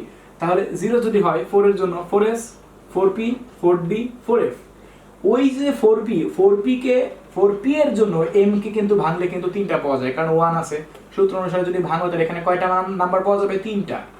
এই জন্যই 4px 4py 4pz চলে আসছে। আশা করি বুঝতে পারছো। সেম ভাবে তুমি যখন l এর মান এখানে 2 ব্যবহার করবা 4 নাম্বারের কক্ষপথের জন্য, তখন তোমার 2 কে ভাঙলে 5টা পাওয়া যাবে। 1 2 3 4 5, দেখতে পাচ্ছ এখানে কয়টা আছে? এখানে 5টা আছে। এই যে 5টা দেখতে পাচ্ছ, এই 5টা হলো 4d কে ভাঙলে একটা হলো তোমার 4dxy 4dyz 4dzx 4dx² y², 4dz²। অনেকের মাথায় এই একটা কোশ্চেন আসতে পারে যে px py pz না হয় বুঝতে পারছি, 3dxy yz zx এগুলা কি মানে এই xy yz zx এগুলো কি আন্দাজে সায়েন্টিস্টরা লিখছে? আবার কোথাও কোথাও দেখা যায় x² y², আবার কোথাও খালি z²। অনেকের কাছে মনে হতে পারে এগুলা মনে হয় আন্দাজে লিখছে। প্রকৃতপক্ষে এগুলারও যুক্তি আছে। কেন এই অরবিটাল গুলার এইরকম ভাবে লেখা হইলো xy yz z² x² y², এই হাবিজাবি কেন, অর্থাৎ বীজগণিতিক উপাদানগুলোকে কেন নিয়ে আসা হইলো তারও ব্যাখ্যা আছে, যা তোমরা জীবনে বহুত বড় হওয়ার পর জানতে পারবে। সো এখন আর সেই ব্যাখ্যাগুলো দিব। ওগুলো হলো তোমার অরবিটাল শেপ সম্পর্কে ব্যাখ্যা। বিভিন্ন অরবিটালের শেপ আছে, সেই শেপ সম্পর্কে ব্যাখ্যা দিলে বুঝতে পারবা যেরকম x² y² এগুলো কোত্থেকে আসে, xy কোত্থেকে আসে, yz কেন, zx কেন হয়, এগুলো সব তখন আর জানতে পারবা। সব কিছুরই ব্যাখ্যা আছে বিজ্ঞান জগতের কাছে, কিন্তু কোনো না কোনো দিন আস্তে আস্তে জানতে পারবা, একবারে তো সব জানতে পারবা না। সেম ভাবে n সমান যদি 4 হয় তাহলে l এর মান কত আসবে? 3 আসতেই পারে। 0 1 2 3, আমরা 3 একটা উপাদান, তাহলে 3 কে যদি তুমি m সাপেক্ষে ভাঙো তাহলে কয়টা পাচ্ছ? এই দেখো 7টা পাচ্ছ। এই 3 2 6 কে 7, 7টা, 3 কে 7টা ভাঙলে কি কি হবে? +-3 +-2 +-1 আর 0। এই 7টাকে ভাঙলে f কে ভাঙলে 7টা আরো উপ অরবিটাল পাওয়া যায়। এই দেখো একটা লাগা y 3x² y², একটা লাগা z x² y², একটা লাগা তোমার y z², একটা লাগা জেড কিউব, একটা লগে এক্স জেড স্কোয়ার, একটা লগে এক্স ওয়াই জেড, একটা লগে x x square minus 3y square. এগুলো খুব ডিফিকাল্ট। এই আমি জাস্ট তোমাদের একটু লাইনগুলো লিখে দেখাইছি, কিন্তু এগুলো তোমাদের মনে জীবনে আপাতত না রাখলেও চলবে। কেন এই কথাটা আমি বললাম তা পরে হয়তো বুঝতে পারবা। তো আমি যখন তোমাদের এটা দেখাইলাম, তোমার ভাই বোনা যেটা আমি আন্দাজে লিখছি, এটা আন্দাজে, এটা অরিজিনালি রিয়েল ভাবেই 4f কে ভাঙলে, মানে এফ অরবিটালটাকে ভাঙলে এরকম ভাবে পাওয়া যায়, 7টা অংশ পাওয়া যায়। এই যে তুমি দেখতে পাচ্ছ নাম্বারগুলো, এই নাম্বারগুলোকেই 7টা এরকম যে তুমি সমীকরণের মতো করে বা রাশির মতো যে লাইনগুলো দেখতে পারতেছো, এটাই হলো সেই 7টা উপাদান। এখন কথা হচ্ছে, তাহলে আমরা আরেকটু এখান থেকে একটু রিভিউ করে ফেলি যে আমরা এখান থেকে কি কি দেখতে পেলাম। 1 2 3, আমি 3 নাম্বার বক্সে এখন আছি। 3 নাম্বার বক্সের মধ্যে থেকে আমি আরো একবার বিষয়টাকে রিভিউ করব। তোমাকে কিন্তু সব থেকে ভালো করে এই মাঝখানে বক্সটাকে বুঝতে হবে। এই বক্সটাকে যদি বুঝতে না পারো তুমি কোনো কিছুই পারবে না। সো এন এর মান দেখে আমি এল এর মানগুলোকে ক্রমান্বয়ে লিখছি গেল।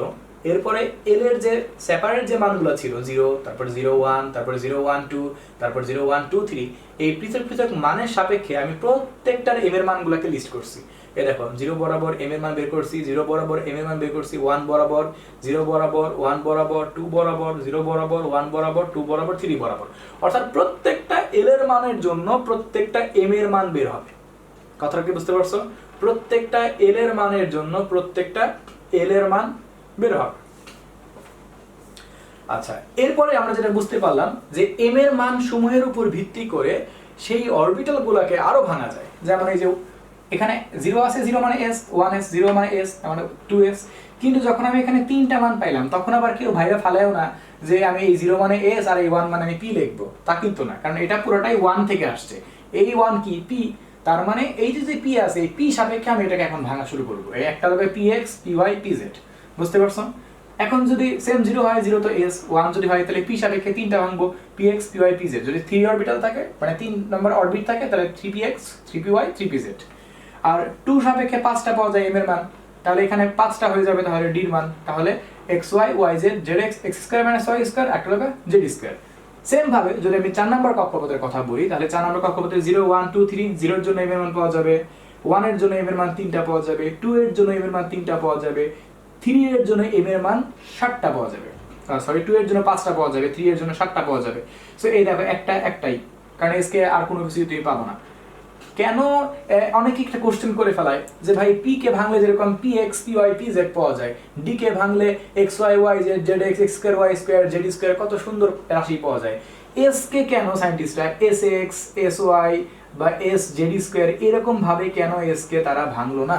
তার ব্যাখ্যা হলো এইটা, এই ম্যাগনেটিক কোয়ান্টাম সংখ্যা, এই কোয়ান্টাম তত্ত্ব অনেক অনেক ইম্পর্টেন্ট একটা টপিক। এটা এই টপিকটা তোমাকে এমন কিছু কোশ্চেনে ব্যাখ্যা দিবে যা তুমি জীবনে কখনো কল্পনাই করতে পারবে না। এটাই হলো এস কে কেন ভাঙলে আর কোনো কিছু করে না, কারণ এস এর বেলায় সবসময় এম এর মান শূন্য থাকে। এস এর বেলায় অলওয়েজ সবসময় এম এর মান শূন্য থাকে, এই জন্য তুমি এস কে ভাঙলে কখনোই কোনো কিছু পাবে না। কিন্তু পি কে ভাঙলে কেন ডির মতো 5টা পাওয়া যায় না, 3টাই কেন পাওয়া যায়, তার ব্যাখ্যা হলো এই ম্যাগনেটিক কোয়ান্টাম সংখ্যা। এফ কে ভাঙলে কেন 20-25টা পাওয়া যায় না, 7টা কেন পাওয়া যায়, তার ব্যাখ্যা হলো এই ম্যাগনেটিক কোয়ান্টাম সংখ্যা। বুঝতে পারছো? সো খুবই গুরুত্বপূর্ণ ম্যাগনেটিক কোয়ান্টাম সংখ্যা। এখন একটা কথা হচ্ছে, ম্যাগনেটিক কোয়ান্টাম সংখ্যা টপিক না হয় বুঝলাম, অর্থাৎ অরবিটালের এই 3 নাম্বার বক্স না হয় বুঝলাম। এরপরে কি দেখা যাক? এরপরে তোমরা দেখতে পাচ্ছ লেখা আছে সবার উপরে বড় করে স্পিন।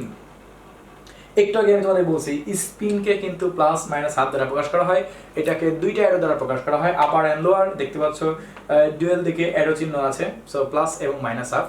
যেহেতু ইলেকট্রনটার মুভমেন্ট তার নিজ অক্ষের দিকে ঘুরতে পারে, অর্থাৎ ক্লকওয়াইজ বরাবর এটা রোটেশন করতে পারে, আর অ্যান্টি ক্লকওয়াইজ বরাবর রোটেশন করতে পারে। এর উপর ভিত্তি করে এটাকে দেখো তীর চিহ্নটা কিন্তু উভয়কে দেওয়া আছে, এটা কিন্তু স্পিনের চিহ্ন। ওকে, আচ্ছা এবার একটু দেখায় দেখো, এবার আমরা স্পিনের সাথে কিভাবে ম্যাগনেটিক কোয়ান্টাম সংখ্যাকে আমরা কানেক্ট করব। একটু আগে আমরা জানতে পারছিলাম এন এর সাথে এল কানেক্টেড, এল এর সাথে এম কানেক্টেড, এখন এম এর সাথে ফাইনালি এই স্পিন কোয়ান্টাম সংখ্যা অর্থাৎ এস এর মান কানেক্টেড। প্রত্যেকটার সাথে প্রত্যেকটা সম্পর্কযুক্ত, প্রত্যেকটা রিলেটিভ। আচ্ছা এখন এখানে কথা হচ্ছে যে স্পিন কোয়ান্টাম সংখ্যার প্রত্যেকটাতেই কিন্তু দুইটা করে স্পিন থাকবে, অলওয়েজ দুইটা করে স্পিন থাকবে। তাহলে এইখানে তুমি যে দেখতে পাচ্ছ 1s, s এর মধ্যে স্পিন মান m এর মান কত আছে? 0। তার মানে এখানে মানে একটা আছে। আর এখানে কয়টা আছে? এই যে m এর মান কয়টা? 3টা। 0 কে কিন্তু আমরা একটা মান হিসেবে হিসাব করতেছি, অনেকে আর 0 ফেলাই দিও না, এটা কিন্তু ম্যাথ না। যেমন এইখানে 2 বরাবর m এর মান কয়টা আছে দেখো? 5টা। এই যেখানে 3 বরাবর এম এর মান কয়টা আছে দেখো 7টা, হিসাবটা কিন্তু এভাবে আসবে। তাহলে এখানে দেখো এখানে কয়টা আছে একটা, এই দেখো একটা, এখানে একটা, কিন্তু এখানে তিনটা, এখানে একটা, তিনটা, পাঁচটা, একটা, তিনটা, পাঁচটা, সাতটা, ওই দেখো মনে করে দেখো 1 3 5 7 চলে আসতেছে, কিন্তু সব কিছু চলে আসতেছে এই বক্সের মধ্যে।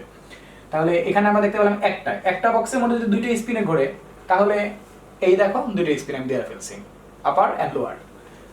এই 2s এর জন্য এই দেখো এই বক্সটা হলো 2s এর জন্য, তোমরা কি দেখতে পারতেছো, এই দেখো 2s বরাবর এই প্রথম বক্সটা 2x, আর 2px 2py 2pz এই তিনটা বক্সে প্রত্যেকটাতে দুইটা করে, সব সময় প্রত্যেকটা বক্স, এখানে যতগুলো বক্স দেখতে পারতেছো প্রত্যেকটা বক্সে স্পিন দুইটা করে থাকবে, plus half and minus half, এই যে ডাবল স্পিন থাকবে আপার এন্ড লোয়ার। কথা কি বুঝতে পারছো? প্রত্যেকটা বক্সের জন্য দুইটা করে মান থাকবে, কারণ প্রত্যেকটা বক্সেই কিন্তু ইলেকট্রনটার মধ্যে কিন্তু তার নিজের অক্ষের দিকে ঘুরতে পারে, আবার ঘড়িকাঁটার দিকে ঘুরতে পারে, ঘড়িকাঁটার বিপরীত দিকে ঘুরতে পারে। ব্যাপারটা কি বুঝতে পারছো? তাহলে এই বক্সের জন্য দেখো আমি দুইটা স্পিন দিছি, এই বক্সের দুইটা, এখানে তিনটা বক্স আছে, তাহলে স্পিন দেখো কয়টা দিছি, একটা দুইটা তিনটা, কয়টা 6টা। এখানে বক্স একটা দুইটা স্পিন, এখানে তিনটা বক্স, এই দেখো মাঝখানে লাইনে 6টা স্পিন, এখানে কয়টা আছে আমাদের এখানে 5টা, তাহলে এখানে দেখো কয়টা আছে স্পিন 10টা, হিসাব করে দেখো। এখানে দেখো 2টা, তারপরে 6টা, তারপরে 8টা, তারপরে এই দেখো 7টা বক্স, তার মানে কয়টা স্পিন আছে এখানে 14টা। বুঝতে পারছো কথা কি বলছি? আমি আবারও বলতেছি যে প্রত্যেকটা এভরি বক্সের জন্য স্পিন দুইটা করে, তাহলে এম এর মান 0, এই ক্ষেত্রে 1s নামে যে অরবিটালটা আছে সেই অরবিটালে স্পিন কয়টা আসবে 2টা, এই জন্য আমরা 1s ইলেকট্রন 2টা বসাতে পারি, এই দেখো 2টা স্পিন। আর 2s বরাবর স্পিন দুটো থাকবে, কারণ এম এর মানে এখানে একটা মাত্র এম এর মান আছে যা কিনা 0, তাহলে এখানে স্পিন কয়টা হবে 2টা, এজন্য আমি 2s এর 2 ইলেকট্রন 2 বসাতে পারি। এরপরে দেখো আমি যদি এম এর কথা বলি, এখানে আমি দেখতে পাচ্ছি এখানে এম এর মান আছে 3টা, একটা 2px 2py 2pz, প্রত্যেকটা যদি দুইটা করে স্পিন বসে তাহলে 2 2 2, এই দেখো 2 2 2 কয়টা হলো 6টা, এই তিনটা বক্সের জন্য দুইটা করে স্পিন, তার মানে 6টা। তাহলে এখানে যদি হিসাব করা যায়, এখানে দুইটা, এই দেখো 3s এর জন্য এই দেখো দুইটা আছে, আর এখানে তিনটা আছে, তিনটার জন্য 3px 3py 3pz, তাহলে এখানে প্রত্যেকটা দুইটা করে যদি থাকে তাহলে কয়টা হবে এখানে 6টা, আর এখানে মান আছে কয়টা 5টা, এই দেখো 5টা, তাহলে 5টার মধ্যে যদি প্রত্যেকটা দুইটা করে থাকে কয়টা তাহলে থাকবে 10টা, প্রত্যেকটা বক্সে দুইটা করে স্পিন আছে, তার মানে ওভারঅল হিসাব করতে গেলে এখানে কয়টা আছে 10টা। সেম এখানে 2টা, তারপর এখানে 3টা বক্সের জন্য 6টা, তারপর এখানে 5টা বক্সের জন্য 10টা, আর এখানে দেখো 7টা বক্স পাইছিলাম, অর্থাৎ 7টা মান পাইছিলাম, -3 -2 0 1 2 3, 7টা মানের জন্য প্রত্যেকটা বক্সের জন্য কিন্তু দুইটা করে স্পিন হবে। এখন এখানে কথা হচ্ছে আমরা আসলে যখন একটু হায়ার লেভেলে উঠে যাই বা হায়ার লেভেলে যখন বিষয়গুলোকে আলোচনা করি, তখন আসলে আমরা এই x y y z z x square y square বা তোমার z স্কয়ার তারপর z কিউব এগুলো আমরা খুব কম ব্যবহার করি, আমরা সবসময় এই স্পিনগুলোকে সবসময় ব্যবহার করি। তোমরা যারা ইন্টারমিডিয়েট আছে তারা হুন্ডের নিয়মে তোমরা হয়তো বা শুনছো, সায়েন্টিস্ট হুন্ড তিনি মূলত ইলেকট্রন বিলাসগুলোকে তা আউটার মোস্ট শেলে কক্ষপথগুলোকে এই স্পিনের মাধ্যমে তিনি মূলত সেগুলোকে কনফিগার করতো, যা কিনা খুবই বেস্ট একটা সিস্টেম। আর একটা কথা তোমাদের বলতে ভুলে গেছিলাম, একদম প্রথমে আমি বলছিলাম কোন কক্ষপথের প্রধান কোয়ান্টাম সংখ্যা যদি n হয় তাহলে তার অরবিটাল সংখ্যা হবে n স্কয়ার। এই শব্দের ব্যাখ্যা দিতে চাইছিলাম, মনে করে দেখো একদম প্রথমে বলছিলাম একটা কথা তোমাদের লিখতে বলছিলাম, কোন কক্ষপথের প্রধান কোয়ান্টাম সংখ্যার মান যদি n হয় তাহলে তার অরবিটাল সংখ্যা হবে n স্কয়ার। এটা কেন হবে? প্রধান কোয়ান্টাম সংখ্যার মান যদি n হয় অরবিটাল কেন n স্কয়ার হবে? কোশ্চেনটা বোঝার চেষ্টা করো। এই ব্যাখ্যাটা আমরা এখন এই কোয়ান্টাম নাম্বারের সাহায্যে একদম স্পষ্টভাবে বুঝতে পারব। কিভাবে? 1 প্রধান কোয়ান্টাম সংখ্যা 1, এটাকে যদি স্কয়ার করা যায় 1 স্কয়ার মানে কত 1, কয়টা আছে এখানে একটা। 2 n এর মান যখন 2 আসবে তাহলে n এর মান যখন 2 হবে 2 স্কয়ার করলে কত হবে 4, এই দেখো এখানে 4 আছে, 1 2 3 4 দেখছো। আর যখন 3 তাকে যখন স্কয়ার করা হবে তাহলে কত হবে 9, এই দেখো এখানে দেখো 9টা আছে, একটা দুইটা তিনটা চারটা 5 6 7 8 9, কারেক্ট। যখন প্রধান কোয়ান্টাম সংখ্যার মান যখন 4 হবে তখন অরবিটাল কটা হবে তাহলে 4 4 কটা হবে 16টা হবে। দেখি 16টা আছে কিনা, 1 2 3 4 5 6 7 8 9 10 11 12 13 14 15 16, একদম পারফেক্ট। অর্থাৎ এই লাইনটা আমরা এখন এক্স্যাক্টলি ভালোভাবে বুঝতে পারলাম যে কিভাবে n এর মান এর সাথে অরবিটালটাও সামঞ্জস্যপূর্ণ, অর্থাৎ এটাকে স্কয়ার করলে যা হবে তা হবে তার অরবিটাল সংখ্যা। যদি n এর মান 3 হয় তাহলে তার অরবিটাল সংখ্যা কয়টা হবে 9টা, দেখো এখানে 9টা আছে, বুঝতে পারছো? এবার যদি এখানে 4 হয় তাহলে এখানে কয়টা হবে তাহলে 16টা, দেখো এখানে 16টা আছে। সো এবার আমাদের তাহলে ওই লাইনটাও ব্যাখ্যা আমরা এখন জানতে পারি। সো ওভারঅল এখান থেকে তোমাদের যেটা বলতে চাচ্ছিলাম, এখানে যে প্রথম যে n সমান 1 ছিল সেখানে মোট ইলেকট্রন কয়টা দেখো 2টা, n সমান 2 যদি হিসাব করা হয় এখানে মোট ইলেকট্রন কয়টা দেখো 2টা, 6টা কয়টা 8টা, এখানে যদি হিসাব করা হয় তাহলে 2টা 6টা আর এখানে কয়টা 10টা, তাহলে এখানে মোট কয়টা হয় 18টা। সেম ভাবে 2 6 10 14 কয়টা হয় 32টা। সো এই হলো আমাদের কোয়ান্টাম নাম্বার। আশা করি তোমাদের বুঝাতে পারছি। তোমরা বিষয়টাকে নিয়ে একটু চিন্তা করবা যে কিভাবে করে এল এর মানের সাথে এম এর মান কানেক্টেড এবং এম এর মান এর উপর ভিত্তি করে কিভাবে করে এই যে এগুলো আমি লিখলাম, এই যে এই লাইনগুলো আসলে আমি কোন কোন কথাগুলো তোমাদের আজকে আমি বললাম বিষয়গুলোকে খুব ভালো করে মাথায় আনার চেষ্টা করবে। এই বিষয়টাকে একটু রিসার্চ করতে হবে তোমাকে, না হলে তুমি কিন্তু বুঝতে পারবে না। তোমার কাছে মনে হতে পারে এটা খুব একটা সাধারণ একটা বক্স, এটা এমনি ভাই মনে হয় জাস্ট খালি কোনো মতে দেয়া রাখছে। অনেক সময় ধরে কিন্তু আমি খুব মুছে তারপরে বারবার স্কেল দিয়ে দাগগুলো মার্কার ব্যবহার করার মাধ্যমে অনেক কষ্ট করে কিন্তু বক্সটা তৈরি করছি। কিন্তু আমার উদ্দেশ্য ছিল এখান থেকে যে তোমাদেরকে মূলত এখান থেকে জানা দরকার যে এল এর মান থেকে কিভাবে এর আসে, এল এর মান থেকে কিভাবে এম আসে, এন্ড ফাইনালি এম এর মানের সাহায্যে কিভাবে আমরা স্পিন কোয়ান্টাম সংখ্যার সাহায্যে আমরা একদম শেষে আমরা এখান থেকে বুঝতে পারলাম যে কোন কক্ষপথে বা কোন অরবিটালে কতগুলো করে ইলেকট্রন বসতে পারে। একই সাথে আমাদের কাছে কিন্তু এই বিষয়টা ক্লিয়ার হয়ে গেল যে কোনটাকে ভাঙলে এস কে, পি কে, ডি কে অথবা 2s, 2p, 3p, 4d যেই হোক না কেন তাকে ভাঙলে কতগুলা করে আবার উপশক্তি স্তর পাওয়া যাবে, অর্থাৎ কতগুলো করে অরবিটাল পাওয়া যাবে, সেইটাও কিন্তু আমরা এই বক্সের সাহায্যে আজকে জানতে পারলাম। খুবই গুরুত্বপূর্ণ ছিল এই বক্সটা। এই বক্স তোমাদের খুব ভালো করে জানতে হবে। এই বক্সটা তোমরা খুব সুন্দর করে এঁকে প্রয়োজন পদে তোমার পড়ার টেবিলের উপরে তুমি এটা টাঙিয়ে রাখবা, তাহলে তোমাদের খুব কাজে লাগবে। কারণ এই বক্সটা তুমি কোয়ান্টাম নাম্বারের ফুল ব্যাখ্যা একসাথে পেয়ে যাবা। তবে তুমি ডাইরেক্ট যদি এই বক্সটা থেকে পড়তে যাও তাহলে কিন্তু কিছুই বুঝবে না। অর্থাৎ তোমাকে আমার পিছনে সবকিছু তোমাকে জানতে হবে। কেন এল এর মানের সাথে এল এর মান কিভাবে সম্পর্ক হয়, এল এর মান কিভাবে তৈরি করা হয়, এল এর মান থেকে কিভাবে এম এর মানগুলো আসে, এম এর মানের সাহায্য নিয়ে কিভাবে এগুলোকে ভাঙা হয় এবং প্রত্যেকটাতে কিভাবে করে স্পিন 2টা করে আসে, এই সব কিছু তোমাকে জানতে হবে। সো কোয়ান্টাম নাম্বার আমাদের কমপ্লিট। হয়তো কেমিস্ট্রির এরপরে নেক্সট ডিফিকাল্ট কোনো টপিকের মধ্যে আবার আসবো। সো আজকে এই পর্যন্তই, বাই।